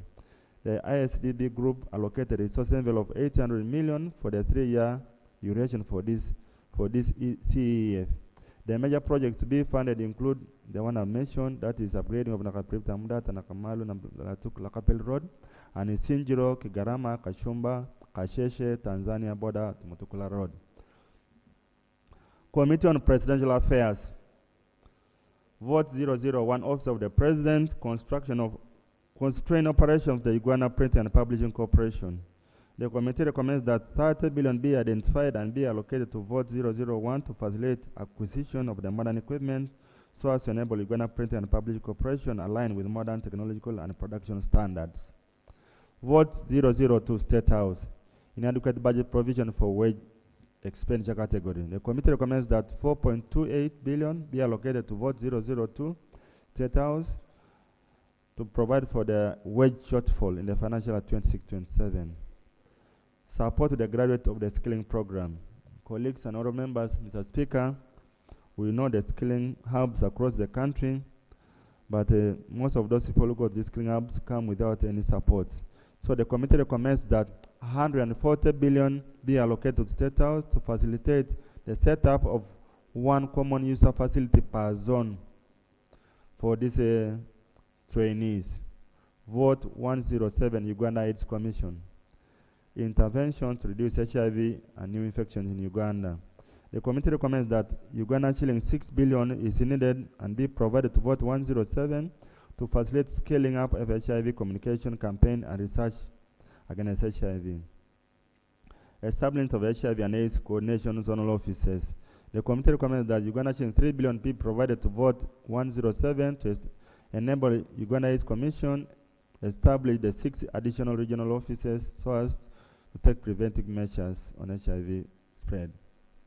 Vote 159, External Security Organization. Coordination of external intelligence management. The committee recommends that 12 billion be provided to enable the external ESO efficiently and effectively maintain foreign diplomatic stations, foreign strategic areas of interest, and field stations. Construction of ESO headquarters. The committee recommends that 32.55 billion be provided to Vote 159 to kickstart the construction of ESO headquarters. Vote 167 on science, technology, and innovation. The committee recommends that 10 billion earlier earmarked for sericulture interventions implemented by 3D be maintained for the same purpose for 26-27. Vote on defense and internal affairs. Vote 004, defense and internal affairs and veteran affairs. There is a shortfall in food staff. The committee recommends that the required 112.2 billion should be given priority in the coming budget to prevent the need for supplementary allocations during the budget implementation. Vote 120, Director of Cessation and Immigration, Border Automation Systems. The committee recommends that 1.02 billion be given to DCI, IC, in the final 2026, aiming to boost efficiency and revenue at all our service points, border service points. Uganda Police Force, Vote 144, Uganda Police Force Wage Bill. The committee recommends that allocating an additional 28.016 billion to the Uganda Police Force Wage Bill for financial 26-27 to cover salaries for the 10,000 PPCs recruited last year. Vote 145, Uganda Prison Service. Uganda Prison Service needs reallocation of prison headquarters. The committee recommends that Uganda Prison Service be provided 32.56 billion to construct a new prison facility at its land in Luzira. We need our building back. Vote 1617. Vote 135. Directorate of Government Analytical Laboratory. Operationalization of DIGAL regional laboratories. The committee recommends an additional 1 billion to construct a regional forensic laboratory in Hoima and operationalize the one forensic lab over the medium term. There is also a need for modern scientific equipment, which needs 1.8 billion for the maintenance of scientific equipment during the financial year 26-27. The Director of Government Analytical Laboratory also needs laboratory reagents, chemicals, and consumables worth 5.4 billion for the procurement of these reagents. The committee recommends that this money be provided. This director also needs money for staff training worth 540 million. The committee recommends the same. And also the laboratory needs 650 million for accreditation internationally. Let's go to the Ministry of Health, Committee on Health. Vote 014, Ministry of Health. Operationalization budget. A number of public health facilities were upgraded to new statuses, but there was no equivalent increment in their budgets. The committee therefore recommends that 20 billion be provided for the operational costs for 300 road and 14 boat ambulances, 300 ambulances and 14 boat ambulances that were given across the country. Equipment and maintenance costs.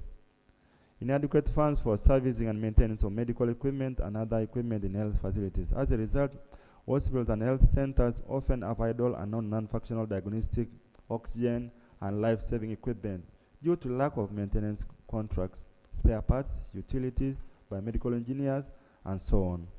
So the committee recommends that 2.1 billion be provided for procurement and installation of ultrasound scan machines in 84 public health center force and at a cost of 25 million each.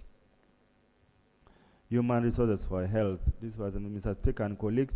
Inadequate human resources for health at different levels due to inadequate wage, recruitment delays, and failure to attract some cadres, which affects service delivery.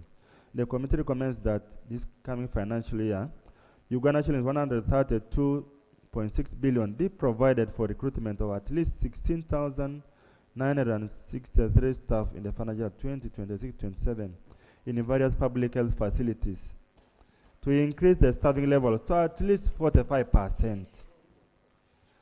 For operationalization of the organ transplant, funds are required to support the organ transplant program, pre-transplant, transplant, and post-transplant services in the country.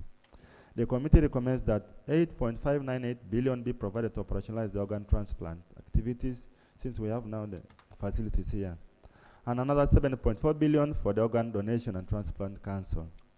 Thank you, Honorable Chair. We have this report. It's our report. We are reading it. I think it is important for members to have time for debate. Because the report is available. And this is a wish list. Because from here, they are now going to issue the second budget core circular. And then after, we get ministerial policy statements, which again will come back to the committee. And the Minister of Finance at that level will have captured maybe additional financing if they get the resource envelope from your recommendations. And then from there, they bring the budget estimates by 1st April.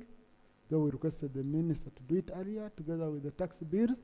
And then again we scrutinize, okay? So since we went through all this, I think we better open up for debate so that members can discuss their critical areas. But let me allow the chair to conclude on this, and we have a minority report, and then we debate. Thank you, Mr. Speaker. Thank you, Mr. Speaker, for giving me a minute to sit down. I think I needed it. Committee on Tourism, Committee on Environment and Natural Resources. No, I said conclude. Oh. Yes, conclude with debate, because we have a report. Yes. And the whole report will be captured on the Hansard. Yeah. For record purposes.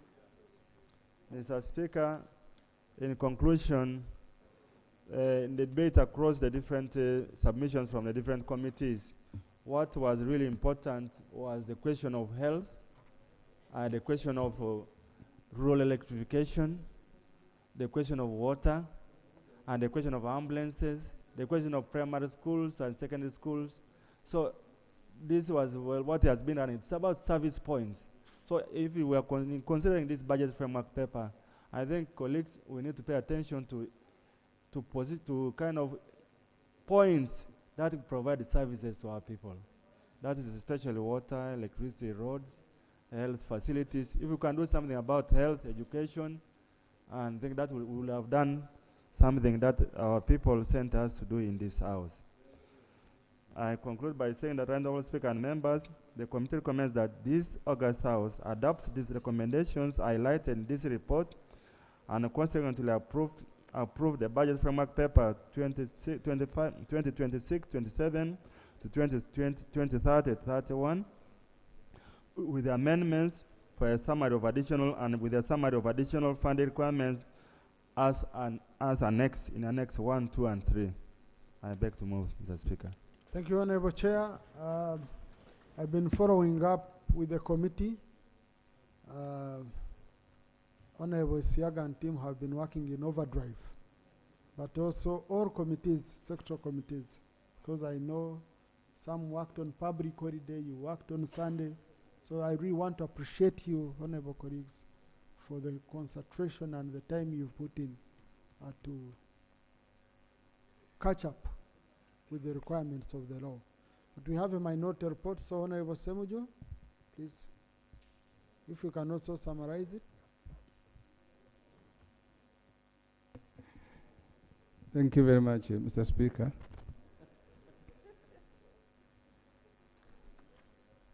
Mine is not very big. It's minority. It's mine. Mr. Speaker, the budget framework paper and the main report have most of the issues. We have only disagreed on what to do with them. And I'll straight away go on compliance. Section 8.3 of the Public Finance Management Act states the minister shall for each financial year prepare a budget framework paper which shall be consistent with the National Development Plan and with the Charter for Fiscal Responsibility. Consistency with the Charter of Fiscal Responsibility for Fiscal Responsibility and Development Plan is a legal requirement that even this Parliament cannot waive. One of the fiscal rules in the Charter of Fiscal Responsibility is the reduction of public debt to below 50% of GDP in nominal terms by the year 2025. Right Honorable Speaker and members, you have been presented with a 69 trillion proposed budget, which of course all of you know will keep rising up to the final day of appropriation. Revenue correction is projected at 40 trillion, and the rest of the money, 28 trillion, will be borrowed from domestic and external sources. So the proposal to borrow is captured on page 23 of the framework paper. The amount to be borrowed is nearly 40% of the budget. So if you approve the budget framework paper, which essentially is a draft budget, it means you have authorized the government to borrow the sums captured in the draft. Minister of Finance, the mover of this motion, is warning you that by approving the budget framework paper, you are actually authorizing them to breach the law. Their warning is captured on page 26 of the framework paper. This is what they are saying. For instance, the share of the public debt to GDP is projected to surpass the 50% target for the financial year 2025-26. And the ratio of domestic debt interest payment total revenue is also projected to exceed 12.5% benchmark. Additionally, the targets on fiscal deficit and revenue growth are also likely to be missed. The reasons these rules exist is to ensure the country's macroeconomic stability. This is like a hump in a road whose aim is to physically stop reckless drivers from overspeeding. The law wants to stop NRM government from reckless spending. Right Honorable Speaker and members, you therefore cannot proceed with this framework paper unless the Public Finance Management Act and the Charter of Fiscal Responsibility is amended, or both.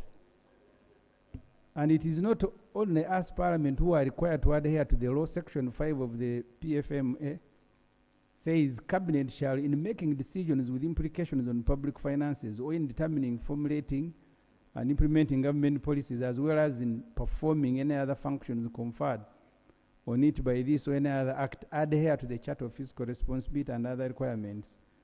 Section 6 provides circumstances under which we may deviate from the objectives in the Charter of Fiscal Responsibility. They include a natural disaster, an unanticipated severe economic shock, or any other significant and unforeseen event that cannot be funded from the contingency fund. This is done with the approval of Parliament. Right Honorable Speaker, I am asking, is Parliament being given the right GDP figures?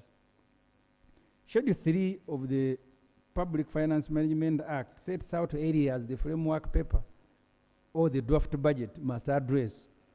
One of these areas, the average and year-end gross domestic product figures. Sharing the right GDP figures with Parliament is a legal requirement. Just to refresh the mind of honorable members, GDP means the monetary value of goods and services produced in a year. It is these goods and services that we will tax to raise revenue to finance the budget. You must therefore have the right GDP figures at all times to determine how much borrowing are you going to authorize and the right revenue correction projection. In the framework paper, the GDP figure is not explicitly stated. The gross domestic product is stated in the budget framework paper on page 15 as 251 trillion 68. Even that's what the minister said. That increase from 202 trillion in the last year budget framework paper. In his written submission to the budget committee dated January 20th, the Minister of State for General Duties, the Honorable Musasi, states on page 2 that GDP is estimated to grow, just estimated to grow to 251 trillion. The GDP figure given by the Honorable Musasi is just a forecast. The Uganda Bureau of Statistics puts the GDP at 226 trillion as of last year. And when you calculate the debt to GDP ratio of 51 given on page 20 of the budget framework paper, it gives you 226 trillion as Uganda's GDP, which is 63 billion US dollar. It is therefore wrong for finance to give 251 trillion, which is a forecast, as the GDP figure. There is always a desire by the NRM leaders to exaggerate the country's growth, which is the reason they recalculate the GDP unnecessarily. Conflicting public debt figures. The Minister of Finance gives total public debt figure as 116 trillion, which is 32 billion US dollar on page 20.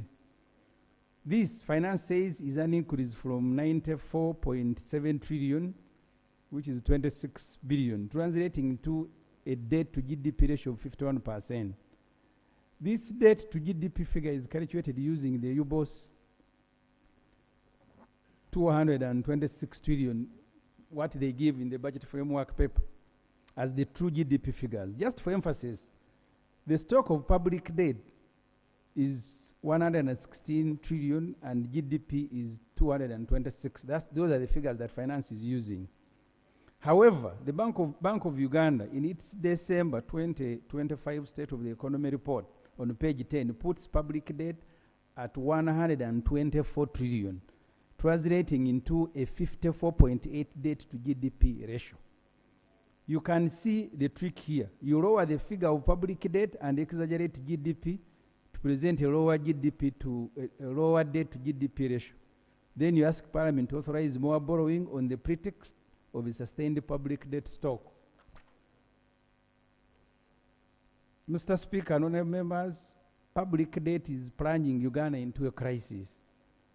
The NRM government plans to borrow over 18.5 trillion from the domestic market, commercial banks, to finance the budget. The 8.9 trillion will be new loans to finance the budget and 9.6 trillion to roll over maturing debt. The central bank is concerned with the domestic debt to private sector credit.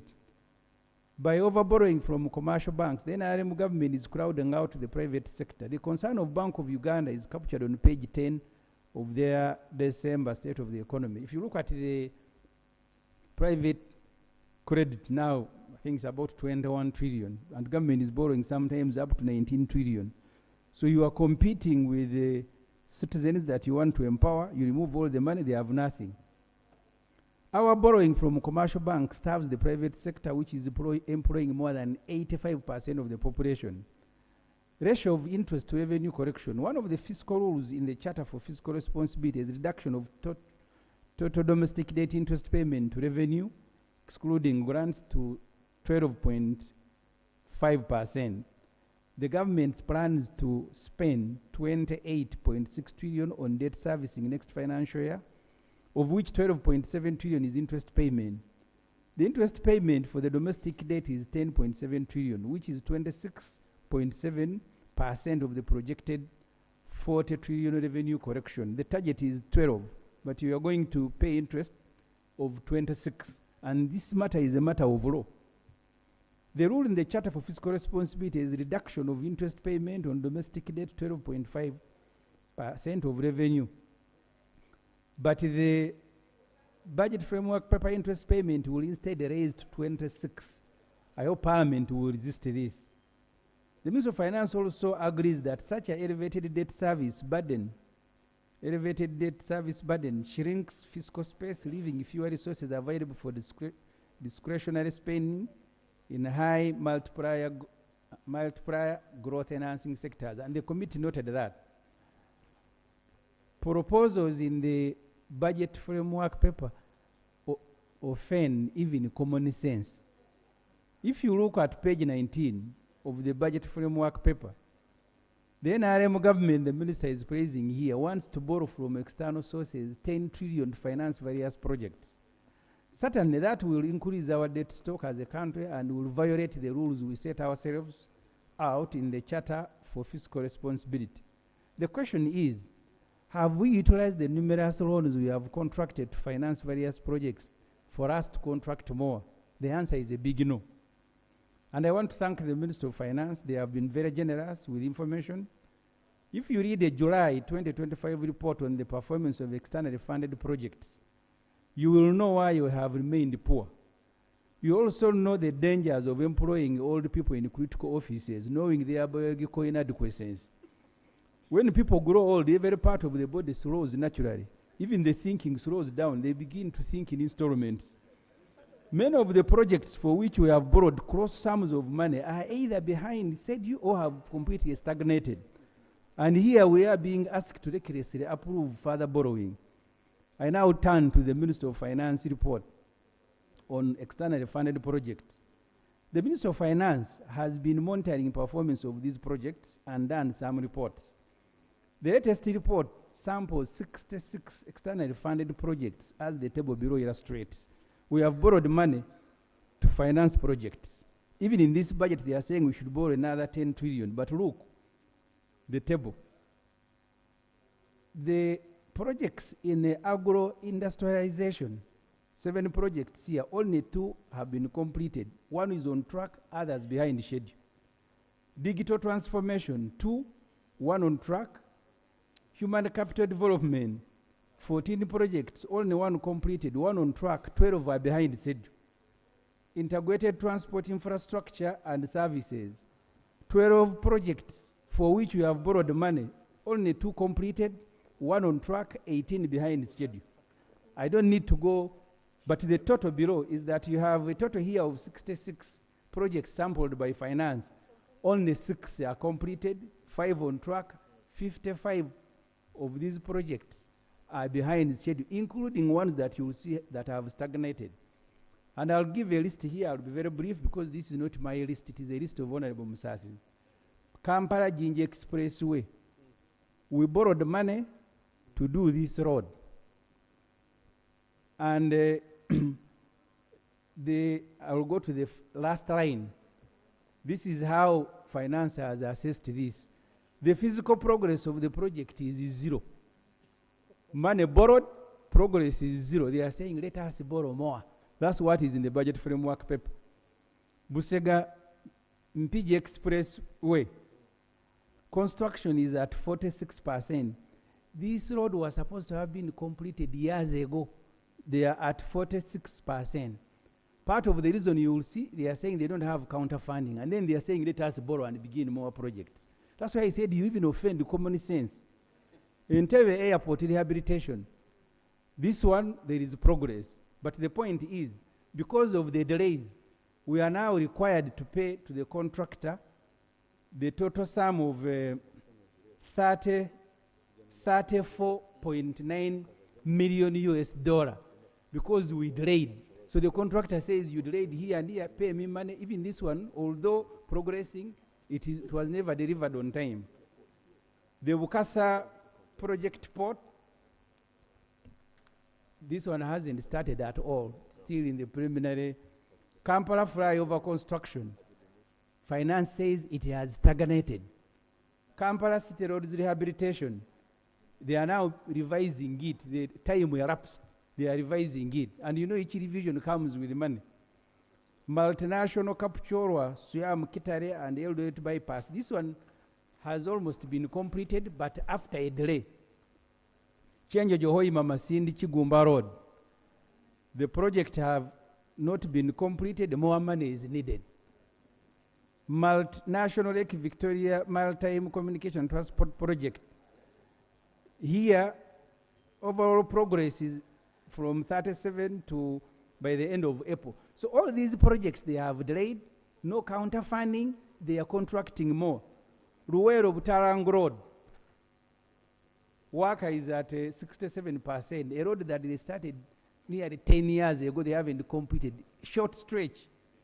Moyo, Yumbe, Koboko Road project. And you keep asking, why does the president repeat these roads in every budget?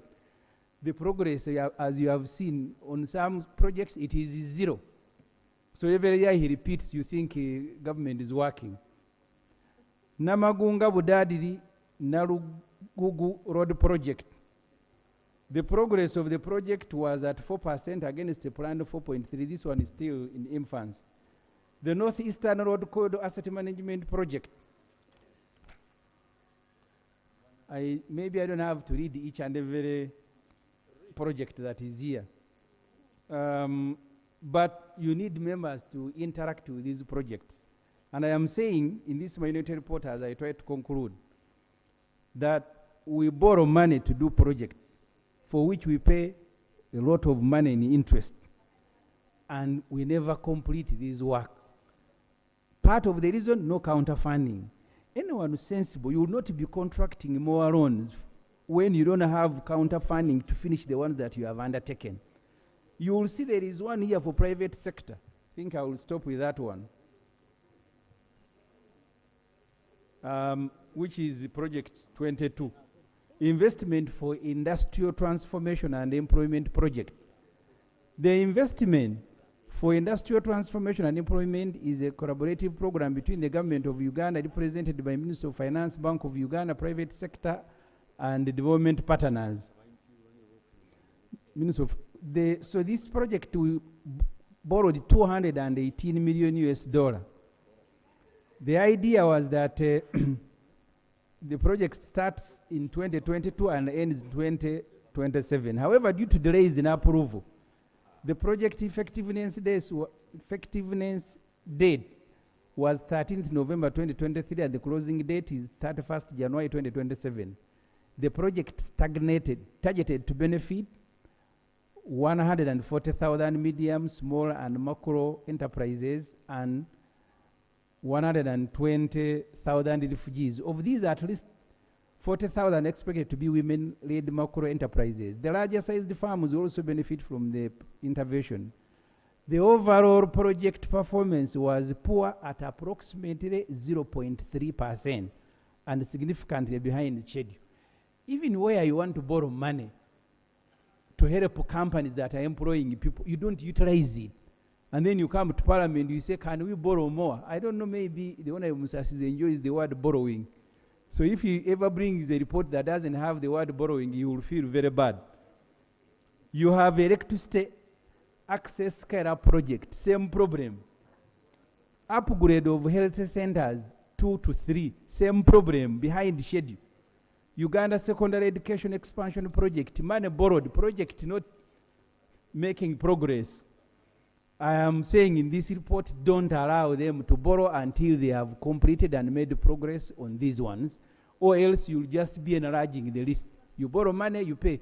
When you are looking at the report on loans, you will discover we pay commitment fees on money unutilized, which money we need to do other things that are being listed Honorable here. Semuju, can you read the report? If I read the report, I will delay because now I am concluding. If you want me, Mr. Speaker, I can read the report. If you had read, you But would have I will even delay. finished. I am concluding now. I am on page 15, which is the last one, on rate of employment and unemployment. The committee notes that actually this information is not given, yet is a requirement by the law. One of the economic variables, the budget framework paper is supposed to address the rate of employment and unemployment in the country. This is what Schedule 3 of the law demands. Without providing any basis, the Minister of Finance states on page 16 of the framework paper that one of the macroeconomic objectives of government next financial year is to increase the stock of new jobs to about 800,000. The figure of how many jobs they created this or last year is not given. Just throwing figures around. The target of government in the NDP3 was to create 512,000 jobs annually. Like other NRM targets, this was never made. Maybe they have only made the one of staying in power. National Planning Authority in Empowerment and Skills Status Report 2022 reported that the yearly net job creation averaged 320,000 against a target of 500,000. This is too little considering that every year 700,000 Ugandans join the job market. If you look at the figures of PAYE and NSSF, there are just about 2.5 million formal jobs which keep fluctuating. The public sector, as you are aware, employs just 400,000 and the rest are in private sector. National Planning Authority estimates 15.8 million to be of the working age and 13 million of these are in the private sector. The UBO census report puts the figure of the working age going by the labor policy of 2011 to about 24 million. The planning authority says the quality of jobs in Uganda remains low, with 78% of the labor force engaged in vulnerable employment characterized with low pay and job insecurity. Uganda, according to NPA and World Bank reports, has the lowest business survival rate in the world. Only 1 out of the 4 farms remain operational after the first years of existence. This is what budget must address, but it is being mentioned in passing in the usual NRM business as usual casual manner. Younger people need jobs, and you cannot respond to this demand by violence and prison. Hundreds demanding equality life have been brutalized and imprisoned during this electoral period. Mr. Speaker, you know Sam Mugumya. We've been told he is being held by the army, very sick. Maybe you're not even sure if he has not died.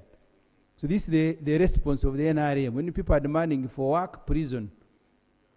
The NPA notes that while official figures show that unemployment reduced from 11 to 9 and 8.8%, in absolute terms, underemployment and unemployment persists as a result of many Ugandans engaged in vulnerable employment, which is often characterized by low productivity. That's why our girls mainly are being trafficked to Middle East to work as housemaids. The boys who remain here are being marched to Ruzira, Chitaria, and Kigo for disturbing the judges. The World Bank, in its July 2025 Human Capital Development and Growth Review, says Uganda is failing to harness 61% of its human capital for socio-economic development. Mr. Speaker, I am only emphasizing information which the Honorable Mr. Asizi has given, and I thank him, which the committee has given, but they are shying away. They are saying, you, regardless of the non-compliance, please approve the framework paper. These are the dangers that you face. I ask you, honorable members, to reject this framework paper. They go and they do it. First, to comply with the law, and second, to comply with common sense. Thank you very much. Thank you. Thank you, Honorable Shadow Minister. I'll request the Minister of Finance if he has any responses which would want to make, which can guide us during debate.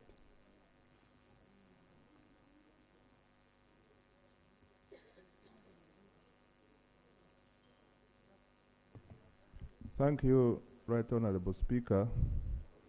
Right Honorable Speaker, I would like to appreciate the Majority Committee of the Budget and the other sectoral committees for the deep analysis they have done on our budget framework paper. I also wish to thank Honorable Semuju, the Shadow Minister of Finance, for strengthening and emphasizing some of the points which we made in our report. Mr. Speaker, it is true that our public debt is projected to go beyond 50% minimum target. But Mr. Speaker, this is not the problem. Why? Because our numbers continue to show that our debt obligations are manageable now and also in the long term. We have not failed to pay on any commitment as and when it falls due. Mr. Speaker, on debt, the focus of all of us should be what are we borrowing for? If we are borrowing to invest in the economy, there is no problem. If we are borrowing to grow our GDP, there is no problem. It becomes a problem when we are borrowing for luxury. That is the borrowing we should all be concerned about. Mr. Speaker, on the GDP numbers, our source of information is UBOS. And what UBOS gives us, Mr. Speaker, we should trust the authorities we put in charge of some of these numbers. So if we come here and begin questioning the numbers UBOS has given us on GDP, then which other authority would we rely on? Mr. Speaker, also on the debt numbers, our difference with BOU is mainly on the timing. Whereas for us, we report as per June, sometimes BOU captures as per December. And this creates the small variance you see. Like now you are seeing 116 by us and 124 by BOU. If we go into June of 2026, you will see our number capturing what BOU has captured. Mr. Speaker, the Charter of Fiscal Responsibility is our guiding tool, together with the NDP and also the manifesto.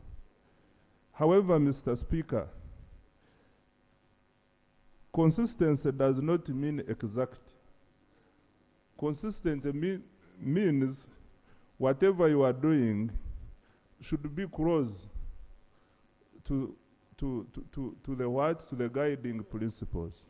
Mr. Speaker, when you deviate from the charter this year, as long as you commit that within a certain period, you will come back to the charter, this explanation is acceptable. Therefore, my friend, Honorable Semuju, I wish to invite you to look at these things squarely. we have been together in this. I'm going to miss you because you have been helping me in keeping me awake. Because sometimes you go deeper to invite me to do a deep analysis of some of these things. But also I invite you to, let's always look at these matters squarely, and maybe lastly, on the projects. Yes, we have a number of projects which we have borrowed for and have not taken off. But where have we come from? In 2012, the situation which was there, some of you, my colleagues who have been here with us, you know that we would borrow for a project even when there is no appraisal or feasibility study being done. You find Parliament approving funding for a project where no process has taken place. But now, Mr. Speaker, I wish to inform the House that for a project now to come here, it must pass through our PIMS process. And we are now saying that where there is no money for counterpart funding, no, I am not accusing Parliament, I am accusing both of us. Yes, I'm not accusing Parliament. I am saying this previously used to happen. But for now, what have we done? We have subjected serious approvals, rigorous approvals, PIMS process, and also for the project to succeed, we must confirm that there is counterpart funding in the budget. And this is why you see, I'm sure, colleagues, most of our stakeholders come to lobby you. Why is our project not moving? Why is this, that? There is now serious restrictions. And going forward, Mr. Speaker, I commit that this weakness of delayed projects will not continue happening. I want to use this example of Busegampigi. Busegampigi, this is one of the projects I found in the ministry when the borrowing had been done. You borrow, you approve a request for borrowing, no feasibility study has been done, nobody has even gone on ground to assess where the road is going to pass. And by the time we go on ground, we find that the cost which was initially borrowed is not even half of what is required. You ideally need another amount amounting to 100% or so. Maybe, So- Honorable Minister, just clarification, because I was part of the National Economy Committee when we approved that loan. We went on ground. We saw, okay, where the road was going to pass. The ministry, I remember the committee was chaired by the Honorable Saida Bumba. It was really, I want to absolve myself if your government didn't do your part. And I want to tell you where the problem came from. And you told us as government that we shall be having around 14 kilometers of swamp. And we are going to build above those swamp, above the swamp. Because we were concerned on environmental degradation. I think I had Honorable Alex Biarugawa, Honorable Rico, Honorable Cooper, we were all members of that committee. And we asked very many difficult questions. They presented the feasibility study. Engineer Patrick Mreme presented the full design. And we spent days and we had a robust debate here because Honorable Katuntu, I remember when he was talking about the cost of the road. Now the problem came when they reached in UNRA and changed the design. They changed the design and now decided to backfill the swamp. Okay? They changed the design to backfill the swamp. They had told us in the design, they had included in the design connecting to the Entebbe Expressway and the bypass. In the design they gave the contractor, there was no connection to the expressway. So what is very important, Honourable Minister, why I brought out this, it is very important for you to inform government agencies that what you bring to Parliament and is approved should be what is implemented. Otherwise, the project ended up costing more than double. Yeah, so I just wanted that to go on record. Otherwise, I couldn't sit on a committee that would approve a loan where there was no feasibility study. Thank you very much, Mr. Speaker, for that institutional memory. However, we have struggled to correct those past mistakes.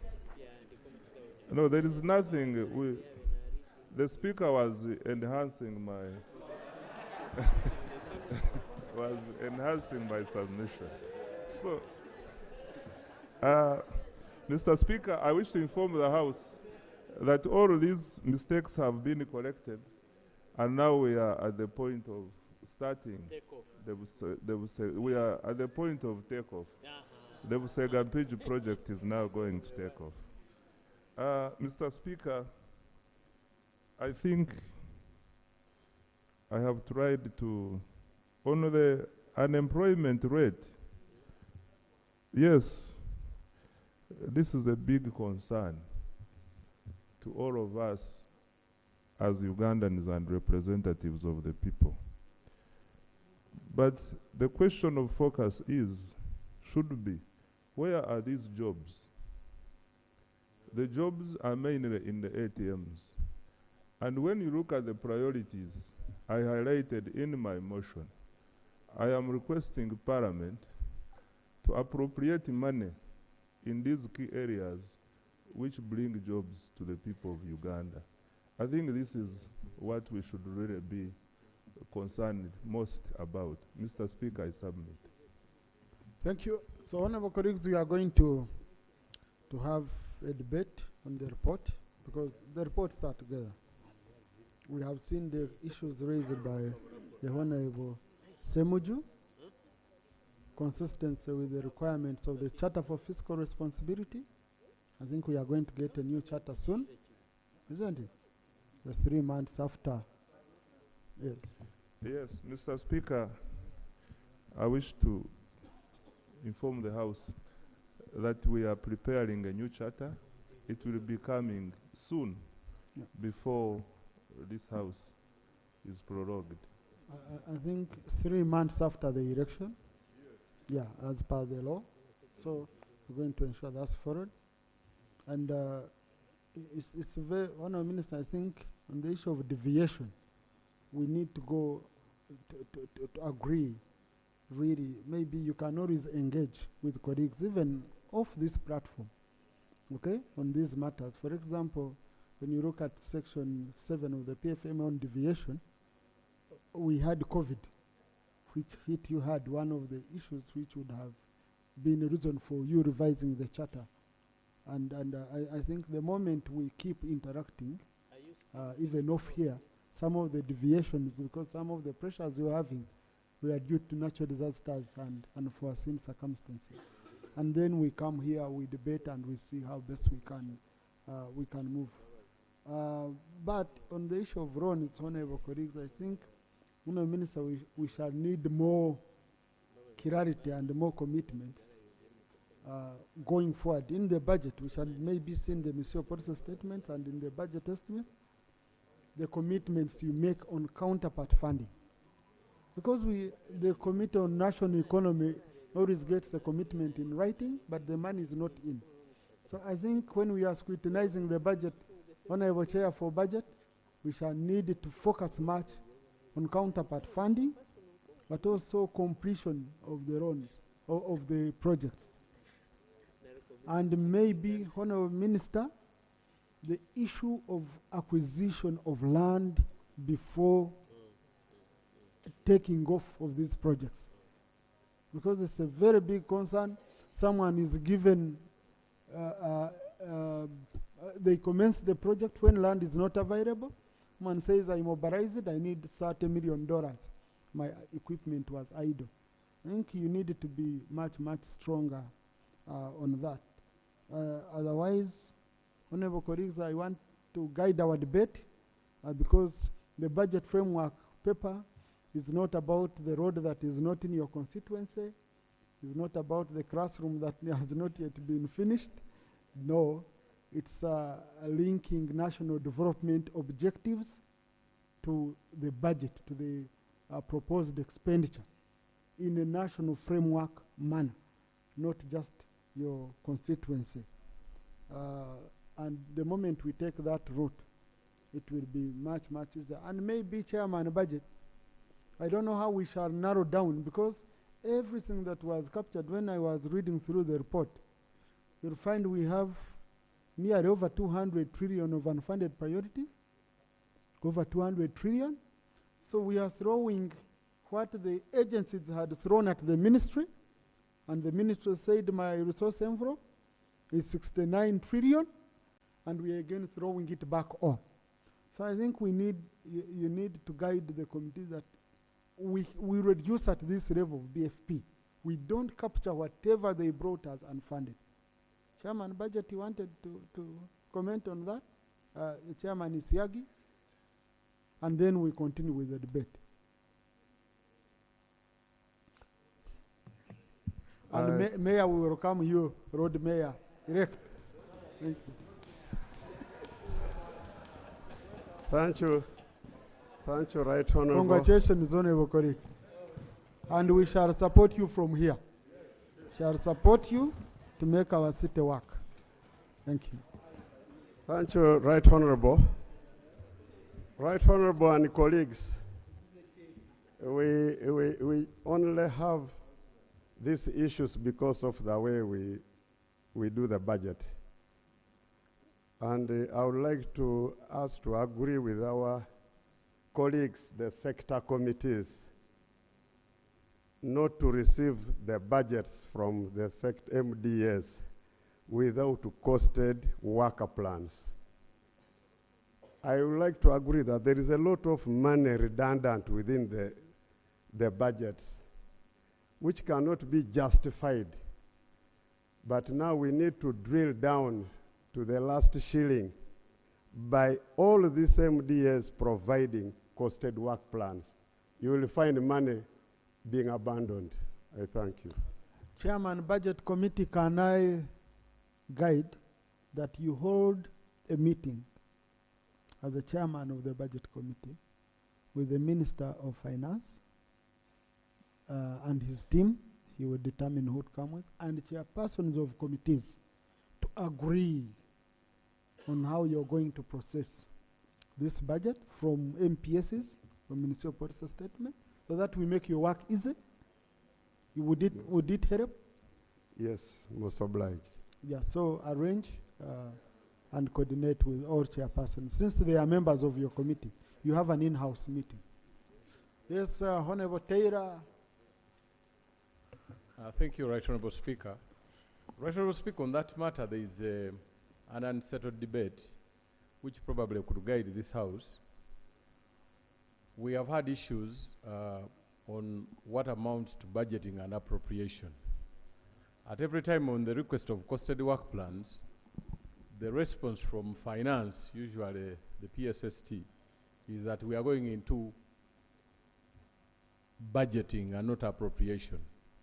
So we have not settled that discussion between the technical team of Ministry of Finance and this institution. That is why in the last budgeting cycle we had issues which led to the challenges we had on the processing of the budget. It's my humble prayer that we have that matter settled, appropriation budgeting vis-a-vis the responsibility of the House. I thank you. No, but where is the problem? Because appropriation is what we do on the table here on the final day. Because appropriation is the law. Okay? There we are passing the appropriation bill. Okay? Which has very clear figures that would say go here, go here, go here. But now the process to reach on those final figures that would go into the appropriation bill that would consider here on the table is what is very, very critical. So, Honourable Minister, what Honorable Taylor is raising, isn't it an issue which you can guide on, you can guide your technical people to reconcile with our committee? Mr. Speaker, sir, I don't know what Honorable Taylor is trying to drive at, but as far as we are concerned, we have no problem in this process. Us at Finance, it's a consultative process between Parliament and the Ministry of Finance. And we have always agreed by consensus on these issues. That's why even you see in the House, unlike in the previous, I remember in the 9th Parliament, there are times when we would have a lot of back and forth, even the extent of voting on the budget. But here, we always harmonize and come here when we have really harmonized. So, Mr. Speaker, me, as far as I'm concerned, I don't know what the chair of budget and the members think, but from our side as Finance, we really appreciate the working relationship on the budget with Parliament, both from the leadership and the committee members and all committees of the House, because we always consult each other in these processes. So, Honorable Minister, colleagues, issues to do with the process and all that, let them be handled in that meeting between leadership of the budget committee with the leadership of sector committees, okay, and Minister of Finance, so that you go in-house, you see where there are challenges, you harmonize, and you come up with a budget and process that is acceptable to all of us, okay? Thank you. Colleagues, the debate. Yes, Isaac, Enos, Dr. Boka, let me see, 1, 2, 3, 4, Linda, Honorable Net, Honorable Pachito, Honorable Chamonges, Honorable Nachimwero. 3 minutes each. Thank you, Right Honorable Speaker. I thank the Chair Budget Committee for the presentation of this initial budget paper. Right Honorable Speaker, I do acknowledge and appreciate the Ministry of Finance. Of course, we can see he has presented the budget, the National Budget Framework paper, that is less about 2.9 trillion to the 2025-2026 budget of 72 trillion. That means they are acknowledging what we always call for in this parliament, reduction in expenditure. But I hope the number will not increase by the time we reach the final budget estimates. Right, Honorable Speaker, the issue of water. Water, of course, is a cornerstone to most of the national developments, indeed. It is a driver in terms of health and in terms of national development. And what we have done in this parliament is that in the beginning, we still had over 20,000 villages not connected to safe water. And it is sad that even at this point, there is not much emphasis being done in terms of providing safe water to most of our communities, despite of water being one of the major crucial drivers in terms of health and in terms of also making sure that we have safe water for our areas. Most of our villages are still not connected. So I hope this is a matter that can be taken up very seriously in the next budget cycle. It's a bit saddening that the money for the Ministry of Works in terms of maintenance, their budget has been reduced by about 12%. This is a bit sad because one, we know very well what is happening in most of our roads. The condition of our roads needs a lot of money, and if right now we are starting to see reduction in the budget which is supposed to be used for maintaining our roads, this is something we need to actually look at very clearly. Madam Speaker, I also think that it is crucial for the entities, especially like Ministry of Works, that the money which comes for maintenance should at least be increased. We are focusing on new roads, but forgetting the already existing roads. So the 3 steps we move forward, we come back again backwards. So I think we'll try and make sure we have enough money in terms of maintenance of our roads. In terms of electricity, that's another key development in the National Development Program. And like the chair budget informed us, the issue of rural electrification. That is something which has always come up every year in regarding the money. Ever since we closed the rural electrification company, things have stopped going right in our country, in our rural settings. I hope something comes out clearly from the ministry and from the Ministry of Finance, what plans they have in making sure that our sub-counties in the villages that are not yet connected to electricity can be connected to electricity.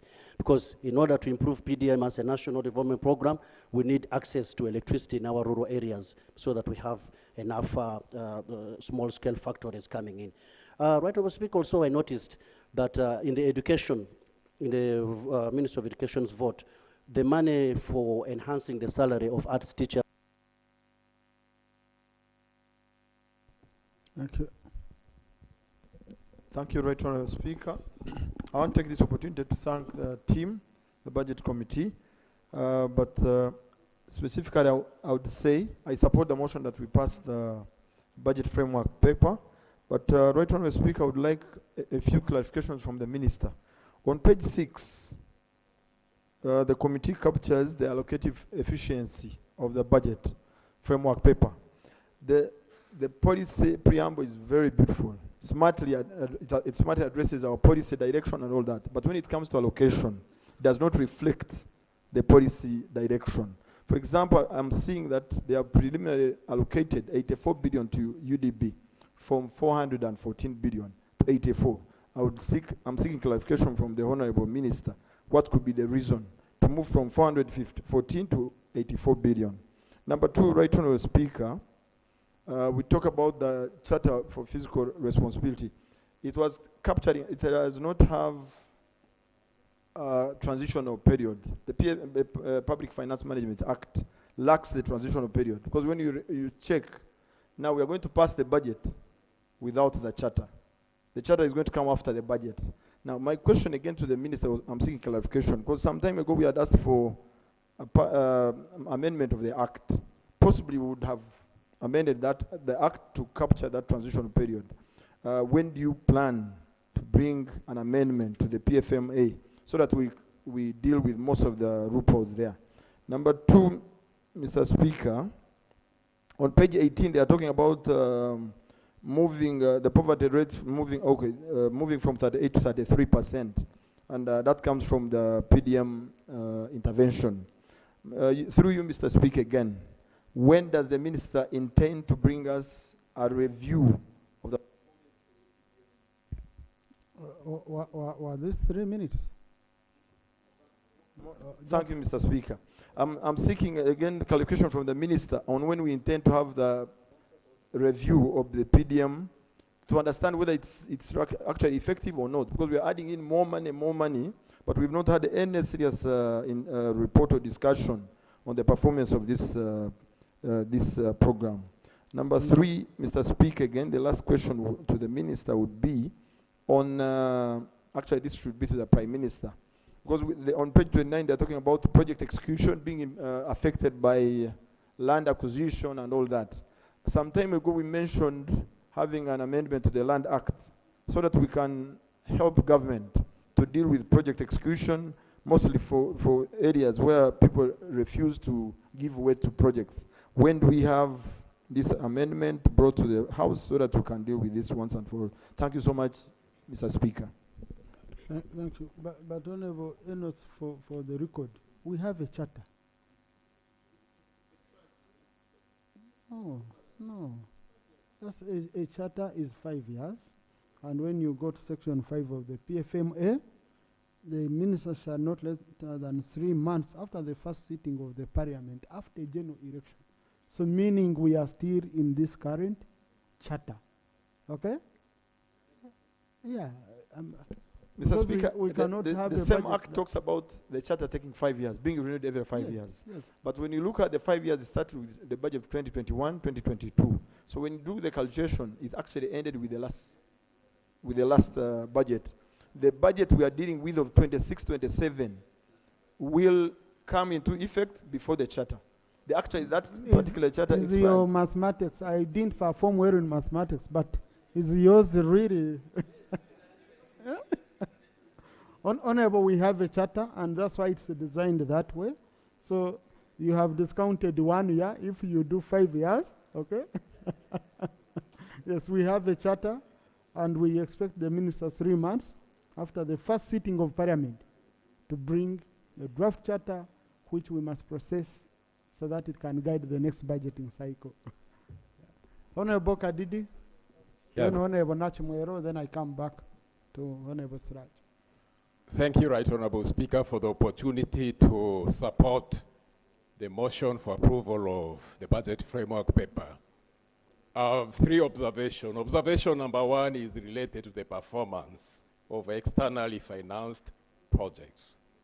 Whereas on the one hand, we blame ourselves, the ministries, departments, agencies, and the parliament. On the other hand, there are certain practices within the donor conditionalities that constrain us. A case in point is the World Bank funded projects. And an example is the Uganda Electricity Scale-Up project that was supposed to extend power to a number of communities that have not been connected. A case in point is Obongi constituency, where the project started 2-3 years ago, and a resettlement action plan has to be approved by the bank. And the ministry is waiting for that approval from the bank, which to me is micromanagement. As government, we need to sit down with our partners to review some of those micromanagement conditions. 2, external financing to the humanitarian community has grossly reduced, especially in refugees hosting districts. This has resulted in laying off of many Ugandans in the social service delivery sector. Our schools are understaffed, health facilities are understaffed because UNHCR and OPM and the many international and national organizations have laid down staff.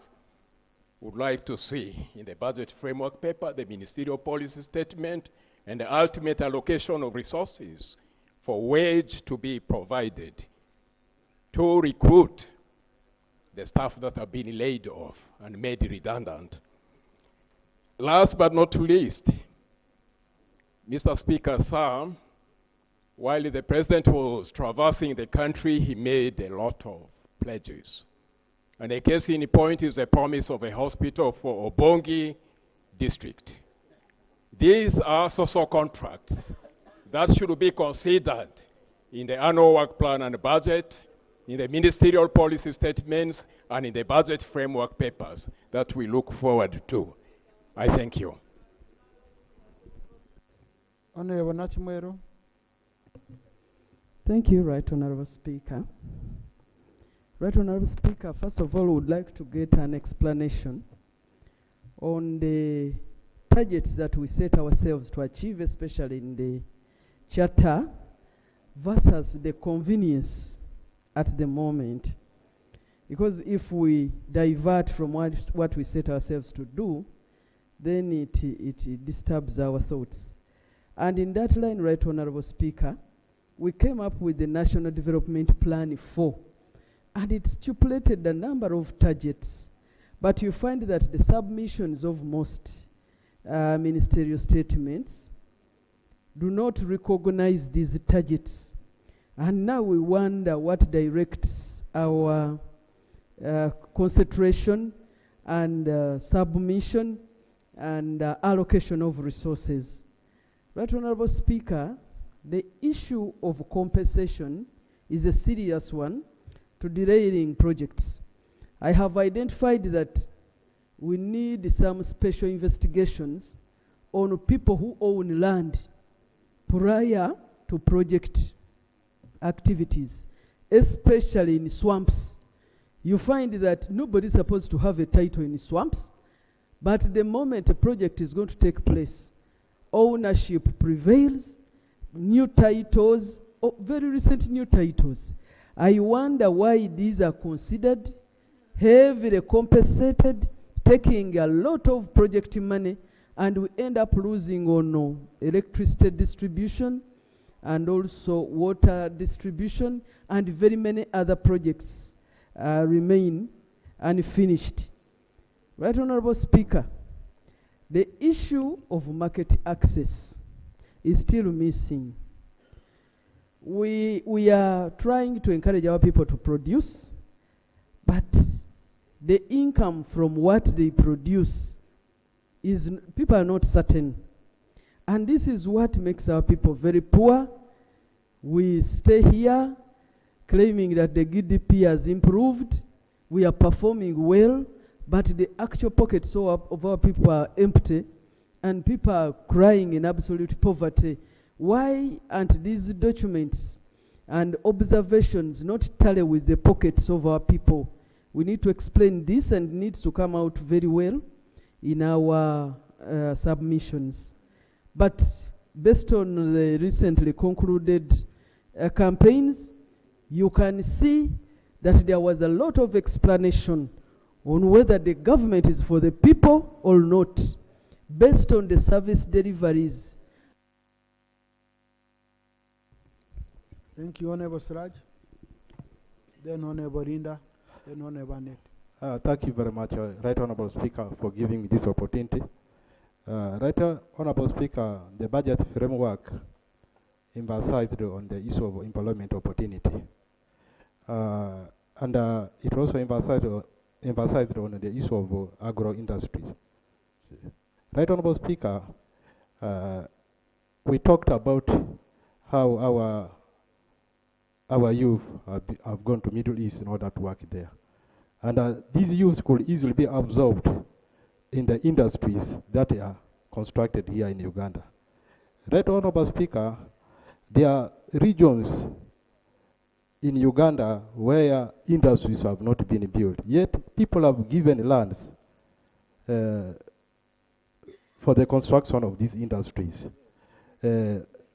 Like in West Nile, you will find that people have given lands for industrial parks, and these lands have stayed there for long, unutilized. Right Honorable Speaker, since the budget framework has talked about the issue of agro-industrialization, I will request that something should be done in order to see that industries should be put on those places where industrial parks are given, so that our youths are employed in those areas. That could be the point where we could avail employment opportunities to our youths. Thank you very much. Thank you, Honorable Rinda, then Honorable Net, then Honorable Pachuto. Thank you, Mr. Speaker. I would like to seek clarification from the Minister of Finance, more especially on conditions that have been set and they have affected project implementation. A case in point is ULAN project, where we approved a loan last year to rehabilitate traditional schools. There's a condition that has been put that these traditional schools must have titles. These schools have been in existence for more than 100 years. And now the project cannot take on because the traditional schools sit on titles of the church land. So it is a very big problem, and now we are almost half year, and these schools may not benefit. So we'd like to get clarification, and we see what can we do. Otherwise, these conditions will continue affecting budget performance. Then secondly is on the issue of stalled projects. There are bridges that have been constructed, they are not completed. We have roads that have been on construction for the last 7 years, they have never been completed. Please, can we give these projects priority so that we complete these works? Thank you. Thank you, Honorable Net Mugisha and Honorable Pachuto. Thank you, Right Honorable Speaker, for the opportunity in approval of the budget framework paper. However, Mr. Speaker, permit me to raise an issue of abandoned electricity poles that were put up by REA 10 years ago. Right Honorable Speaker, last year around this time, we were here. And as 11th Parliament, we unanimously agreed that we prioritize connecting the electricity poles to the grid across the country. Right, Honourable Speaker, up to now, nothing has been done. And we are not being brought up to speed. Mr. Speaker, during my campaign trail, the question of electricity was very pertinent by voters. And we kept on telling them that money is in the budget. They are going to connect these poles to the grid. However, I'm surprised that the budget framework paper we are about to approve, it is nowhere to be seen. And again, the financial year is coming to the end. We need the Ministry of Energy to bring us up to speed and tell us the progress. Mr. Speaker, it is a very serious issue. We are failing to legislate. We are failing to represent our people, and therefore we need a very authentic response so that when we go back to our people, we actually also tell them what is going on. Otherwise, the situation is as bad as that. I thank you, Mr. Speaker. Thank you, Honourable Pachuto. Then Honourable Rusakero. Then Dr. Pio. Colleagues, I finished Thank this you. side. I finished this side. I'm now this side. Thank you, Right Honourable Speaker. Right Honourable Speaker, allow me to congratulate you and all other members here who participated in the recent elections. Right Honourable Speaker, I want to commend the Committee of Budget for the good report, as well as the minority report.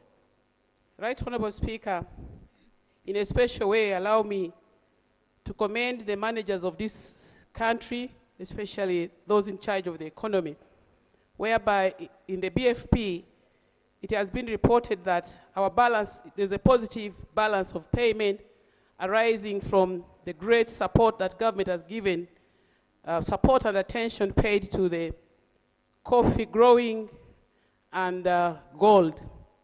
I also want to commend the Committee of Budget for recommending that there has to be a budget enhancement for the fishing sector to about 48 billion.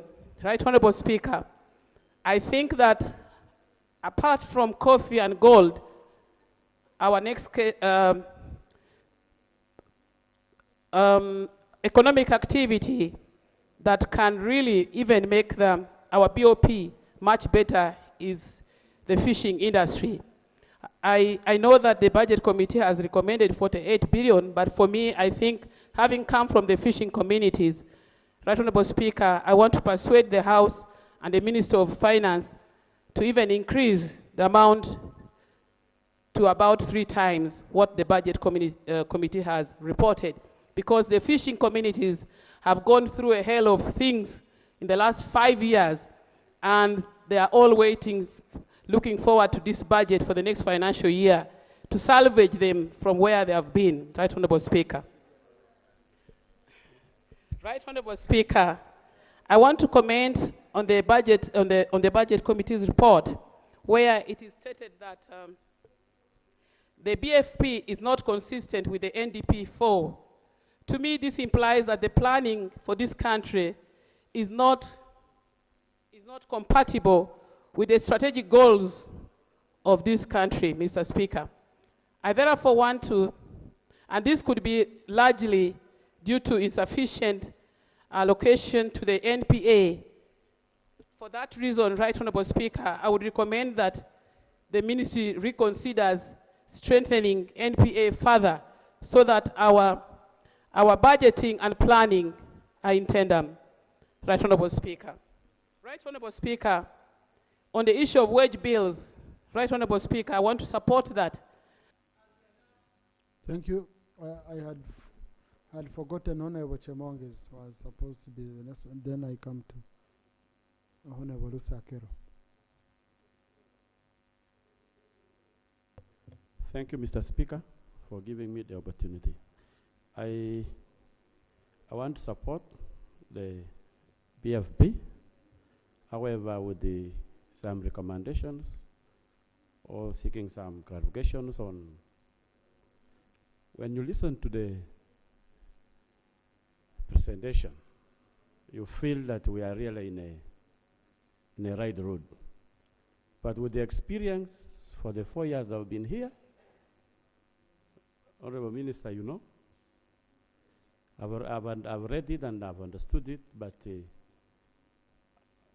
we need some clarifications on majorly education. For example, coding of primary schools. Because we have very many parishes that do not have schools, primary schools. Very many of them. Then on issues of water, you find we have districts with the town councils. Personally, I have our district of Queen has 3 town councils. These are town councils without water. No water. They should actually be closed. Then we have issues of power. It's a very serious issue. We have invested money even in these industrial skilling centers. We are now thinking about many other ways of creating jobs, like we talk about the industrialization. But issue of power, even in the seed schools we have invested money. You find we have computers, we have what, but we don't have power. We have health industries, we don't have power. For the last 3 years we have been talking about power, we have gotten money from here, but members, there is nothing like power in our areas. So I want to say, this is where I almost agree with the Honorable Semuju. For example, when we talked about even roads, we have our road, the Kapchorwa, Som. They are saying the road is complete, but there are very many components that came with the road that are not complete. The town council roads. In my town council, that's Benin, we were given 3 kilometers of the town council roads. They have only done 1 kilometer. They have left 2 kilometers. The road, and they are saying the road is complete. So everybody is worried. They even prepared the roads that were to be tarmacked. So, Mr. Speaker, thank you for giving me the opportunity. I would be very happy, and I think even to members, if such things are clarified. Thank you. Thank you. Thank Honorable you. Mr. Akero. Thank you, Mr. Speaker. Allow me to thank the committee and also the minority report. Mr. Speaker, I want to start from what my colleague stated about the seed schools. I'd actually noted it here. For some time, we have been talking about this. And if we're talking about employment, just like you said, Honorable Minister, this is one area that would find many of our people employed. Unfortunately, not seed school are the primary schools which were coded, but up to now they are not operational. And then too, I want to applaud you. The policy on SAGE was amended and the age was reduced to 65. That's really a plus, and my people are very happy about this. And I'm also happy that it has been accompanied with I think, some funding. I hope it goes up to the end. And then, Mr. Speaker, our policy on health centers, very clear. Unfortunately, this is not being implemented. Many of our sub-counties in Uganda still don't have health center threes. This should be also implemented. Finally, Mr. Speaker, if we are talking about agro-industrialization, we cannot leave out the issue of our roads. I remember there's a time we sat here as Parliament the whole day and we were talking about the state of our roads.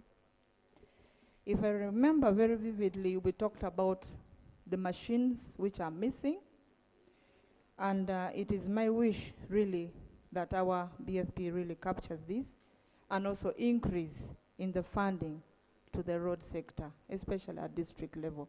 Thank you so much, Mr. Speaker. Yes, Honorable Dr. Hiyo.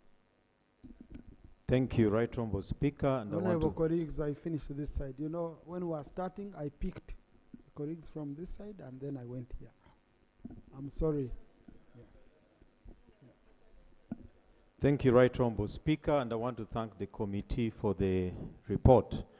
Within this budget framework paper, I think one of the key issues is the level of alignment with NDP4. When you look at table 1.18 under NDP4, it lists core projects under NDP4, which are indicating the start date, the end date, and even the funding. But when you look at the report, there is no provision of some of these core projects. For example, construction of the Karuma Bridge, which connects us to South Sudan and even to Congo. And last year we had serious issues on it, and the repairs we were told will only be temporary. But now we don't have any provision for this core project. My request to the minister is to have this considered under the second budget circular. The second issue is that this budget is also an AFCON budget, because it's the last budget before we host AFCON next year in June 2027. However, one of the critical infrastructure projects, construction of the Kona Bohe Cheme Bobi Road, which is supposed to connect Gulu City to Lira City, has not been considered. Again, I want to request that that is considered in the second budget circular. And lastly is the NRM manifesto. After approval of the NDP4, there were new commitments that came up. For example, in Lango, Acholi, and Teso, the issue of cattle restocking came up towards the campaign period. And whatever has been provided is not really substantial to address the commitments. So again, I want to appeal that let's have this aligned to some of those post-NDP4 commitments that came in during the campaign period, so that there is full alignment with the NRM manifesto, with the AFCON requirements, and also with the NDP4. Thank you. Thank you. Honorable Seungu, and then Honorable Mruri Mukasa. Thank you, Mr. Speaker. Mr. Speaker, as the law left behind, I want to thank the Minister for his presentation and the chairperson of the committee. But in my humble prayer, before I look at the issues, when you look at the minority report, Honourable Minister, the Busega Express Highway, now we are in 4 years, Masaka Road being closed at MPG, and no work is going on.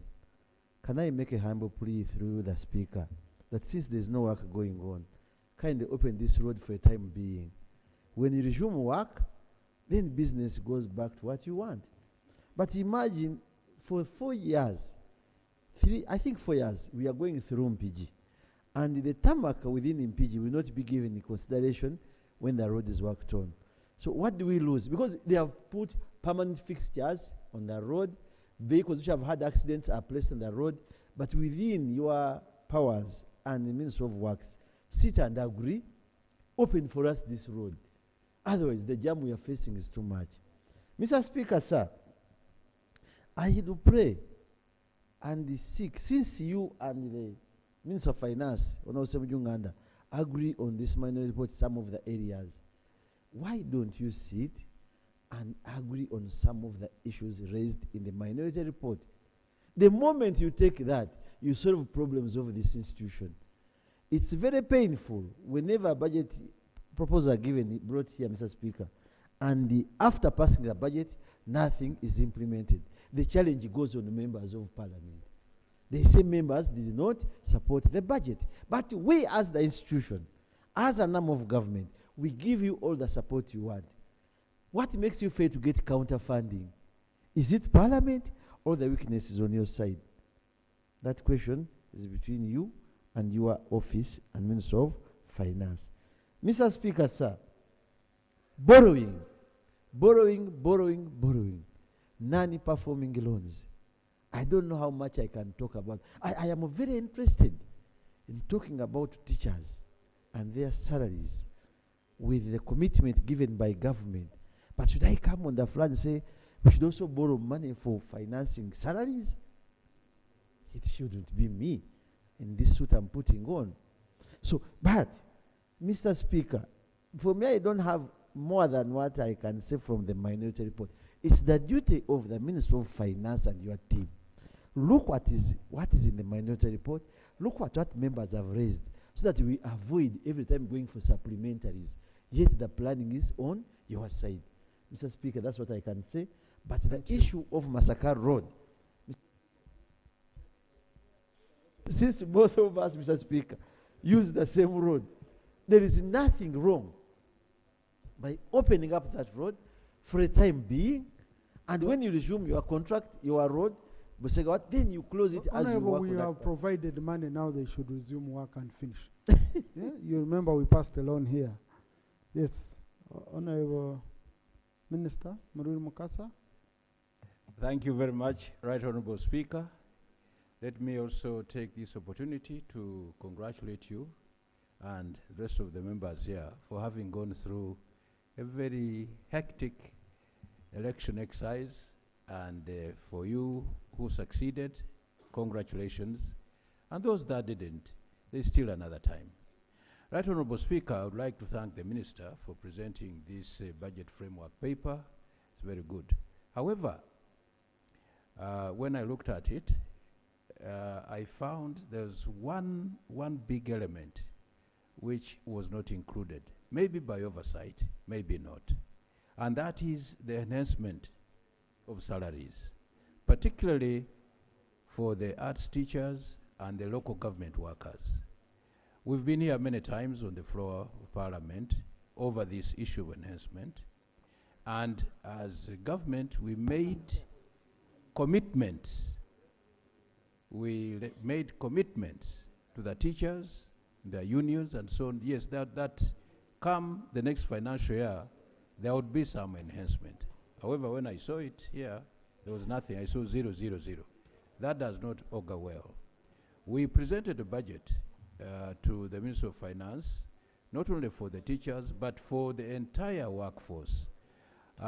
Some of the workers there have not been enhanced since 2014. And actually, the category of workers who have enhanced is about 34% of the entire workforce. 66% has not had enhancement. Yet, the public servant, if we look at the whole thing as in machines, the software, if we want all these programs for economic development, very fast one, I think we cannot afford to ignore the public servant who is going to put all these things into effect. Let's have a service that is, well, remunerated very well and properly motivated, and then some of these developments we want will move very fast. I wish to implore the Minister of Finance that in the next budget circular that is coming, surely that aspect of enhancement, particularly of the teachers and the local government workers, is not left out. Thank you very much. Thank you. Now, Honourable Minister, I don't know whether the second budget code circular comes to Cabinet, but I would urge that also be alert in Cabinet, because whatever comes here is from Cabinet. So be alert and we ensure we don't miss out. Thank you very much for that prompt. I've actually been alert, and my colleague here is aware that when it comes to that, I've never slept. Yeah. However, for some reason or other, and they promise that they are going to do something, but when it comes here, there's nothing. But one thing must be clear, really, and let it be known. The remuneration of workers is important. If we are going to have this rapid economic development, we must have a properly remunerated workforce, and then we shall see the results. Challenge us. Thank you. Let's have this money, and you see our performance. If we don't perform, then you'll be right not to raise our money. But challenge us. Thank you. And I promise, give us this money, and the performance will be superb. Thank you very much. And Honourable Minister, count on us here. We shall join hands with you and the Minister of Finance. to ensure this is achieved. Honourable Minister for Finance, if you could start with that point, it would be even the happiest. Thank you very much, Mr. Speaker. Mr. Speaker, the issue of salaries for teachers and other government workers is a matter dear and known to us.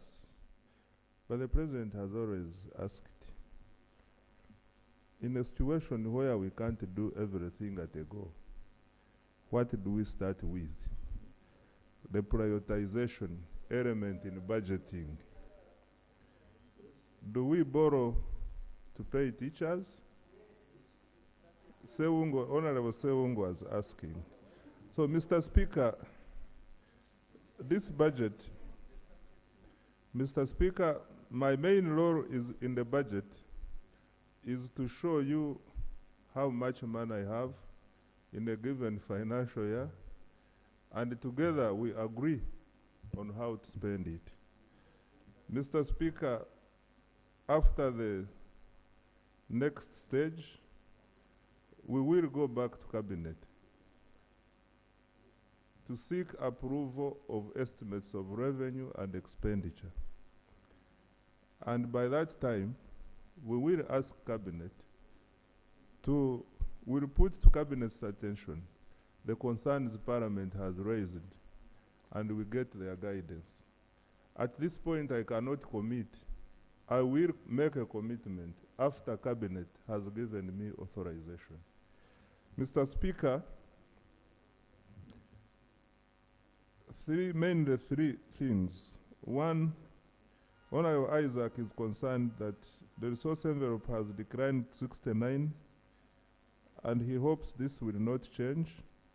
Mr. Speaker, in my motion, I said this is a preliminary resource envelope. Preliminary means it can either increase or reduce depending on the circumstances that will come as we finalize the budget.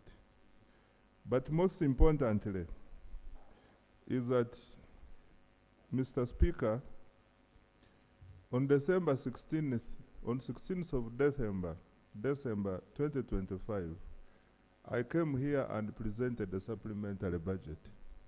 And in this supplementary was, for example, money for maintenance of roads, 1.6 trillion. Maintenance items are recurrent in nature. These will still come back in. So, Mr. Speaker, there are items which have not yet been captured at this stage, especially the recurrent items. I'm sure you heard the chair mentioning something about the arrears. We have the commitment to make good all the arrears in 3 years. And when we look at our numbers, that requires about 1.4 trillion per annum. So, Mr. Speaker, the budgets like works, arrears, education, health, and others will definitely change as we finalize the budget, so that we take care of the recurrent items which we will not avoid during budget implementation. Mr. Speaker, there is an issue. Why is the Charter of Fiscal Responsibility coming after the budget? Mr. Speaker, we are preparing this budget, and the speech will be read in June. And this budget will become effective on 1st July. Mr. Speaker, until end of June, the charter we have is still effective and valid. So and I will lay proof of consistency to the charter when I bring the estimates on 1st of April. On PDM, Mr. Speaker, this is also a matter which requires Cabinet approval. We have all been to the field, and the President has also been to the field, and his findings from the field is that within the next 3 years, all our households should have benefited from PDM. I have, for example, in my constituency where I've been campaigning, I have parishes with over 1,500 households, and other parishes with less than 300 households. And all these households are getting 100 million per annum. So I am of the opinion, for example, that the big parishes should get more than 100 million. But this will require me to go to cabinet and seek the president's guidance about it, and subsequently it will require me and get the input of Parliament about it. But colleagues, if this comes, I want to ask that you support the idea of supporting big parishes with increased PDM financing.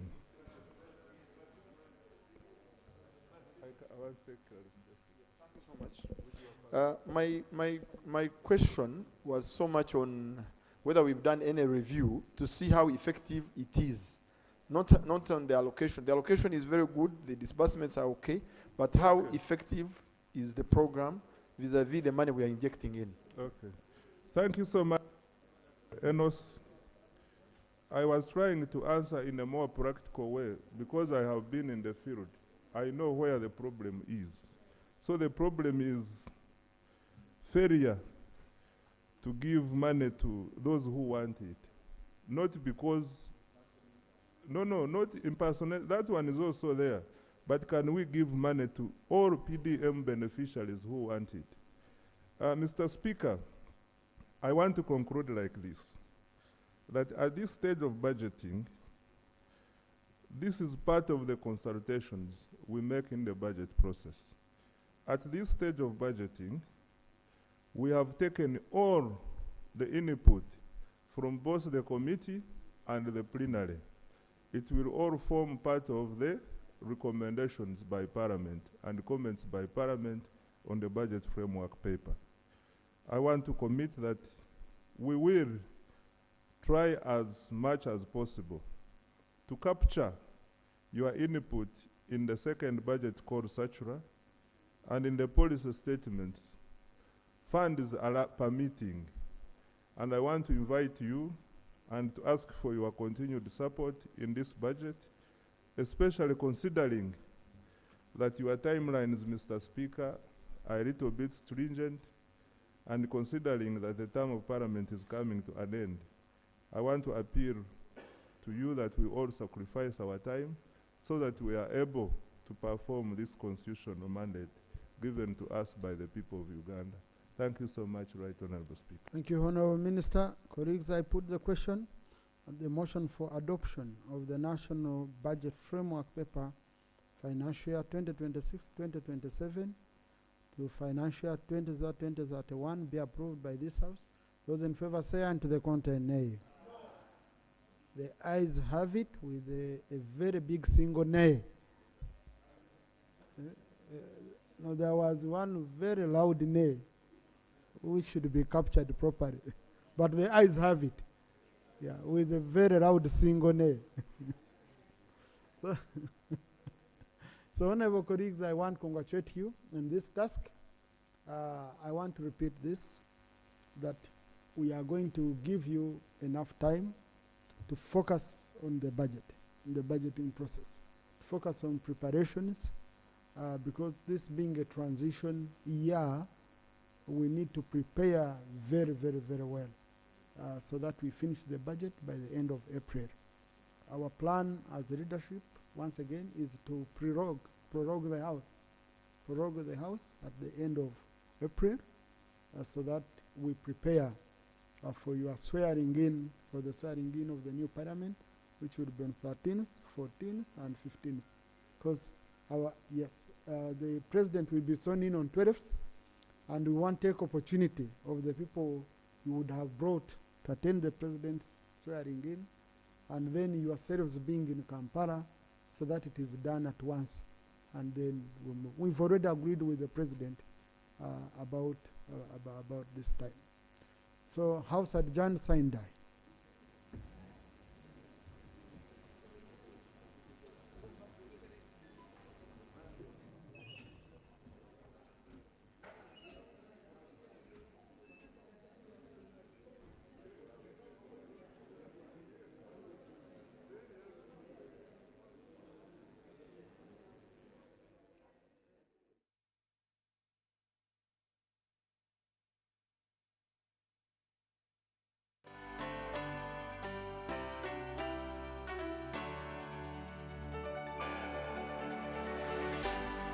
UBC, inspiring Uganda.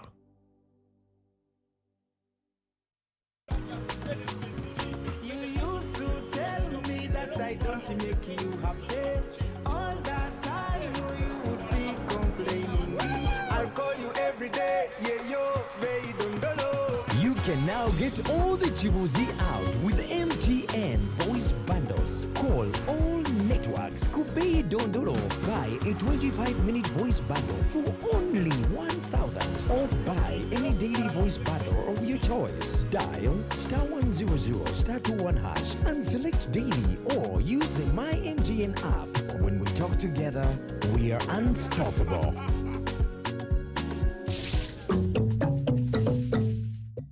Exercise can't be sustained. Eating can't be stopped. It's even harder to lose weight. Come and give it a try. Ginshikang L-carnitine chromium capsules. Plant extract, scientific ratio. Take 3 capsules each time.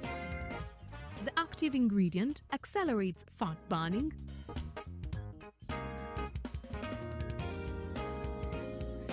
eat twice a day. Don't take a detour. Weight loss starts now.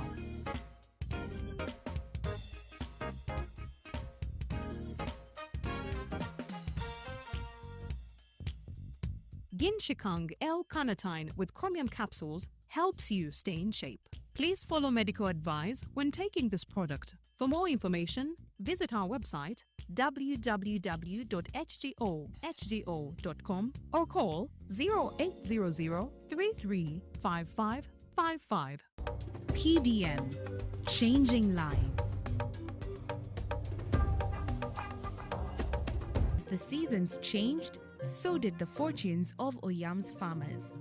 Fields once barren now swayed with the golden hues of harvest-ready crops. Herds of livestock thrived, signaling a future of abundance and opportunity with PDM. At the group, my PDM, I'm a binagam group ulwoni reaching disabled group poultry. A man poultry, Guinea anything and guilty of where or get in. A binagam chen and it do ma bishare. No got my child. I got million a child. Million a child. Chaco Jamuno pay yacht. Million a child at a way low. Gwen Pierre Beer. Gwen Pierre Beer. Chenete dong. Munue wele lakabiro. Chenete dong. Chenu dong. The dong dong lakadek. At a way look at the chum lakario. At a way look me you chen no can cha lakacher the dong a treatment. To me a piario. At a way lo drinker. No gerebao me chemtie. At a way lo drink up and man do berguena don. In a tag walk of giote don. What I cha to gioko. Kana mo kwanya ye nuangeni dogola no peramotum. Atincha down no do party ngena actual lokomi kwante wodak kana metie. Gina government to konyo we ya bear. Mecha kupoki wa chiente chako miyo warieko. Tijo okay nang. Ame kari kono poke gichiendek. En chiena government ni kumtia ma konyo jo. Ero tijo ame pete ngeni ta konyo jo.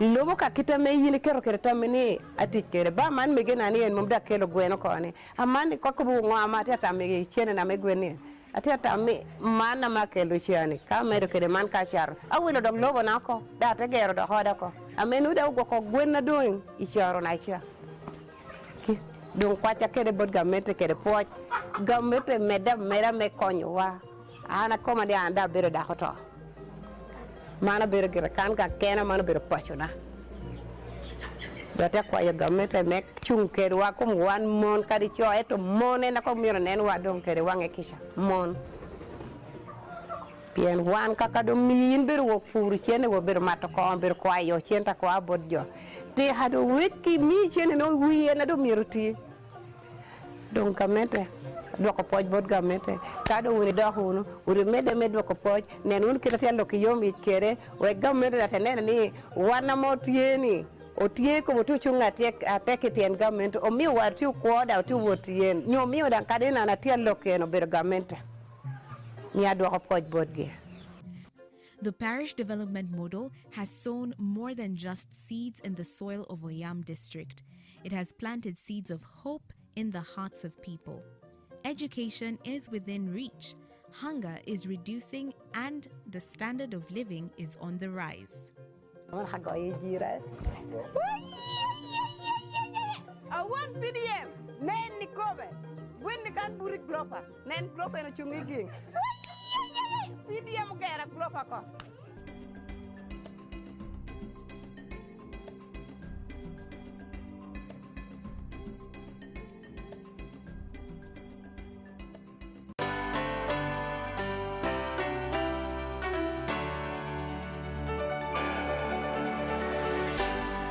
UBC, inspiring Uganda.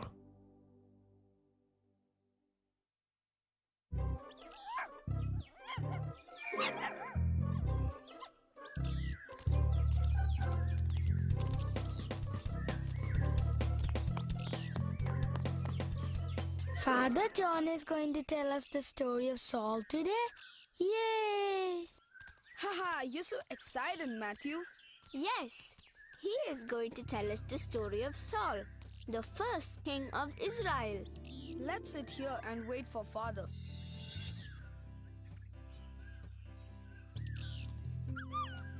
There he comes.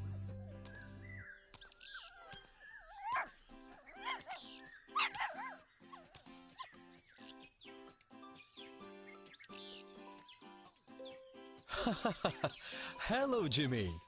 Good evening, everyone.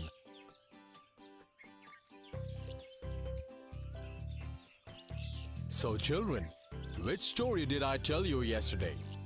You told us the story of Prophet Samuel. All right. And today, I'm going to tell you the story of Saul. Are you ready? Yes, Father, we are. Saul was anointed as the king at a very critical moment in the history of Israel. Philistines were very powerful, and they were taking away the land that God had promised Israelites. The very existence of Israel was threatened.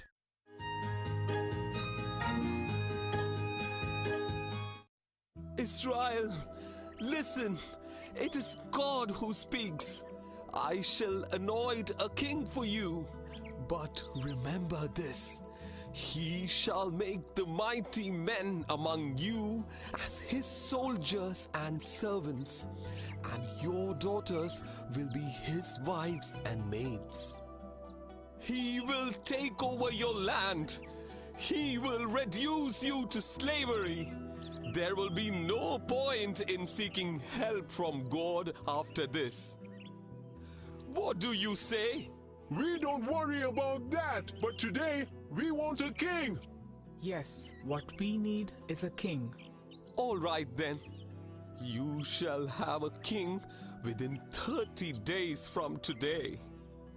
Tarehe Sita is celebrated in Uganda to commemorate the start of the National Resistance Army's liberation struggle on 6th February 1981, an attack on Kabamba Barracks, leading to the NRM's rise to power in 1986 and the formation of the Uganda People's Defense Forces. The day symbolizes the foundation of the People's Army national unity and the ongoing commitment to peace, security, and socio-economic transformation. On Friday, 6th February 2026, the 45th Tarehe Sita anniversary will be celebrated under the theme Defending the Gains of the Revolution and Honoring the Sacrifices of the Freedom Fighters, a call for national unity, peace, and socio-economic transformation. The celebrations will take place at the National Teachers College grounds in Kabale Municipality. The activities will be relayed live on UBC TV.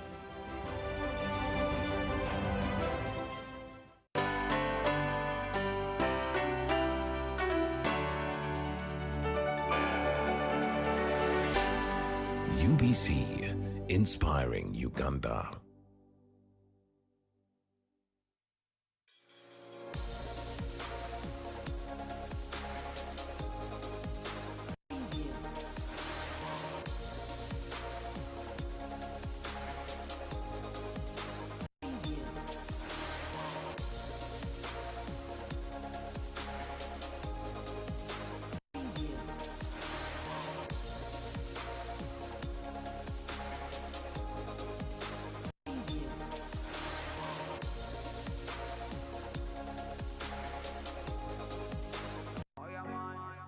What the fire when we got Venka, body on Jackie.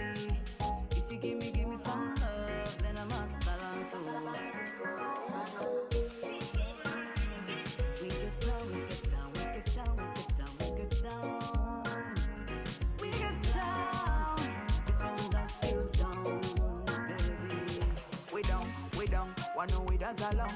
Was depending on you me right zero. When I use somebody any romantical, I just when you me right zero. Yeah, body nice, body nice, body nice. What for you girl, only romantical. She wants a night just to be with you. Oh yeah, oh yeah man. What the fire when we go down. Back up your body and come. It's everybody for you, bam bam, baby. What the fire when we go down. Back up your body and come. When you me ready, baby. Onte baby za. Kachi wato ngamzikirira. Onse sikiriza. Onte demo pasando we dance and you get it up. Makachini so we go down. She's a good girl, you a fine wine. Makachini so we go down. Shake your body non-stop. When I need you.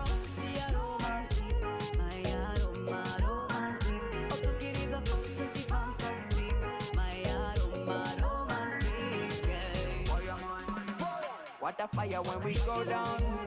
Back up your body and come. It's everybody for you, bam bam, baby. What a fire when we go down. Back up your body and come. When you be ready, baby. L-O-V-E-Y-O. Tunataka siku basi tonight. Tunapenda basi tonight. L-O-V-E-Y-O. Tunapenda sweet good vibes tonight. Ragala vibes tonight. We get down, we get down, we get down, we get down, we get down. We get down. We party from dusk till dawn, baby.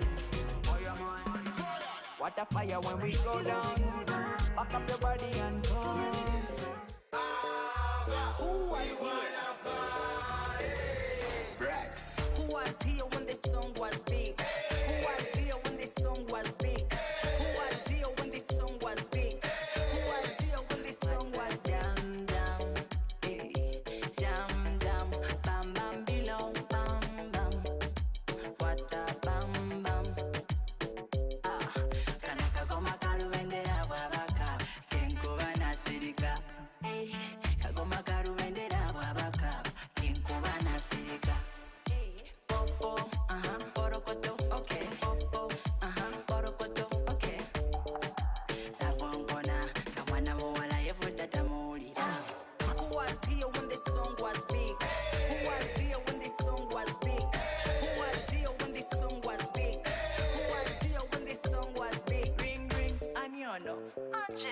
Angela, Owewa, Nansana, Nyambola, when Alioma, Volomba, Dalanzi, Fonye.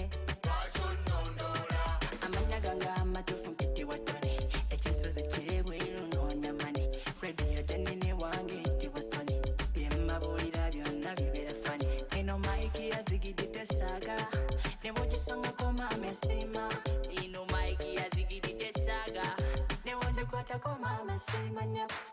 Who was here when this song was big? Who was here when this song was big?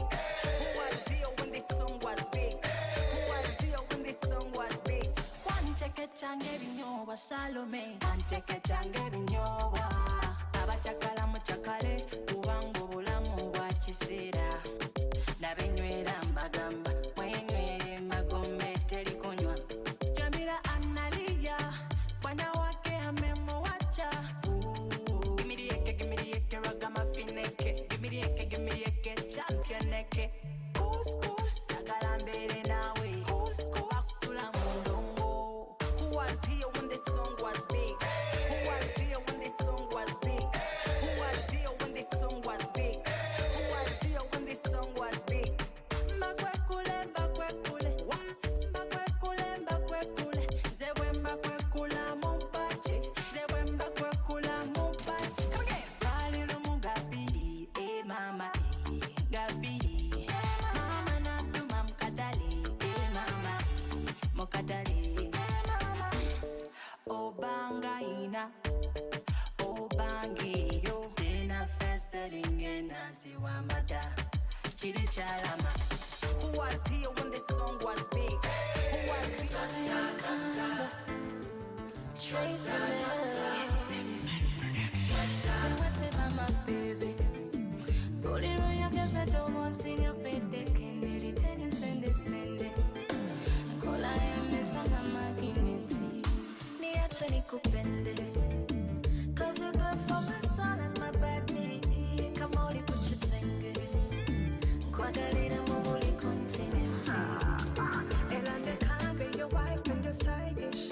They come when the book we could date. Nzedo yiba bantake ku playlist. Me no chimbanyi bikunya mele so come over here. Atatota, kuwana ya tota. Bibabi kora tota. Kusabi kuwana ya tota. Omanya kwa kalo manukulume. Ngwatisa kwa mugume. Kasta tega kutuma. Ewa nkuba doli wachisa. Omanya kwa kalo manukulume. Ngwatisa kwa mugume. Kasta tega kutuma. Ewa nkuba doli wachisa. Hey boy, you come first, you will never last. Never ever create a turn, you a turn around. Come close and make me bust for the camera. Let me have you for this all I 'Cause what you're telling me, nakubona bona muhati ne mumayindi. That's why you're falling deep. Ndibume mumatu sweet sounding. So can you now let me? Can you please let me touch you? Tokolatima, blow you like a trumpet. Judy did I want to cool so desire. Kubana ya tota. Bibabi kora tota. Kusabi kubana ya tota. Omanya kwa kalo manukulume. Ngwatisa kwa mugume. Kasta tega kutuma. Ewa nkuba doli wachisa. Omanya kwa kalo manukulume. Ngwatisa kwa mugume. Kasta tega kutuma. Ewa nkuba doli wachisa.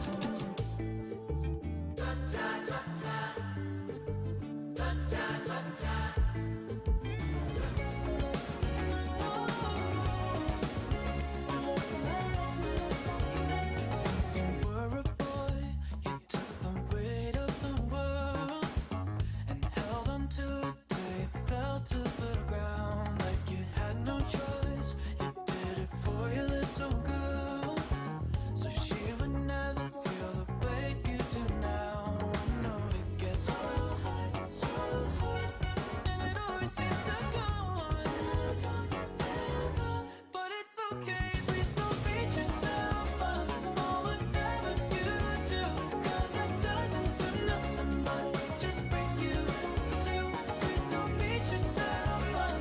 No, you made some mistakes, but you know it means something when you live one more day. When you're 17 and you're feeling so bold and realize you gotta do what you're told. Now you're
beat yourself up or whatever you do, 'cause that doesn't do nothing but just break you in two.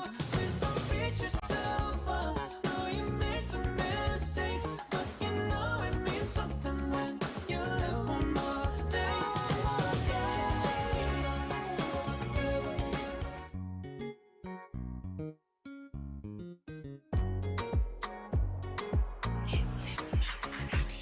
Tolumali nakwayagala nga wanisa amabango ebyalafu bikoya paka ng'ozudde omulongo webiba wali wakufuna gezese omulala nafa talemese neba yabikutamya n'otuka n'okugamba nti oba kalimbireke lubaluma ne mwezuula bwe mugatte endowooza ne mbatuuze n'ogamba bajje kunaakabuuza nawe olimanya nti ono yeye ono yono yeye yono gwensimye yeye ono yono yeye olimanya nti ono yeye ono yono yeye yono gwensimye yeye ono yono yeye abalavu mata wasinga chai nenkola bata ate talina kyeyeganya yagukwata kwekumpuliza beta oli muzuula olikyatula mu lwatu tezalaba temmenya oligamba nekkooti tono mwana mwenkanya lubalumu ne mwezuula bwe mugatte endowooza ne mbatuuze n'ogamba bajje kunaakabuuza nawe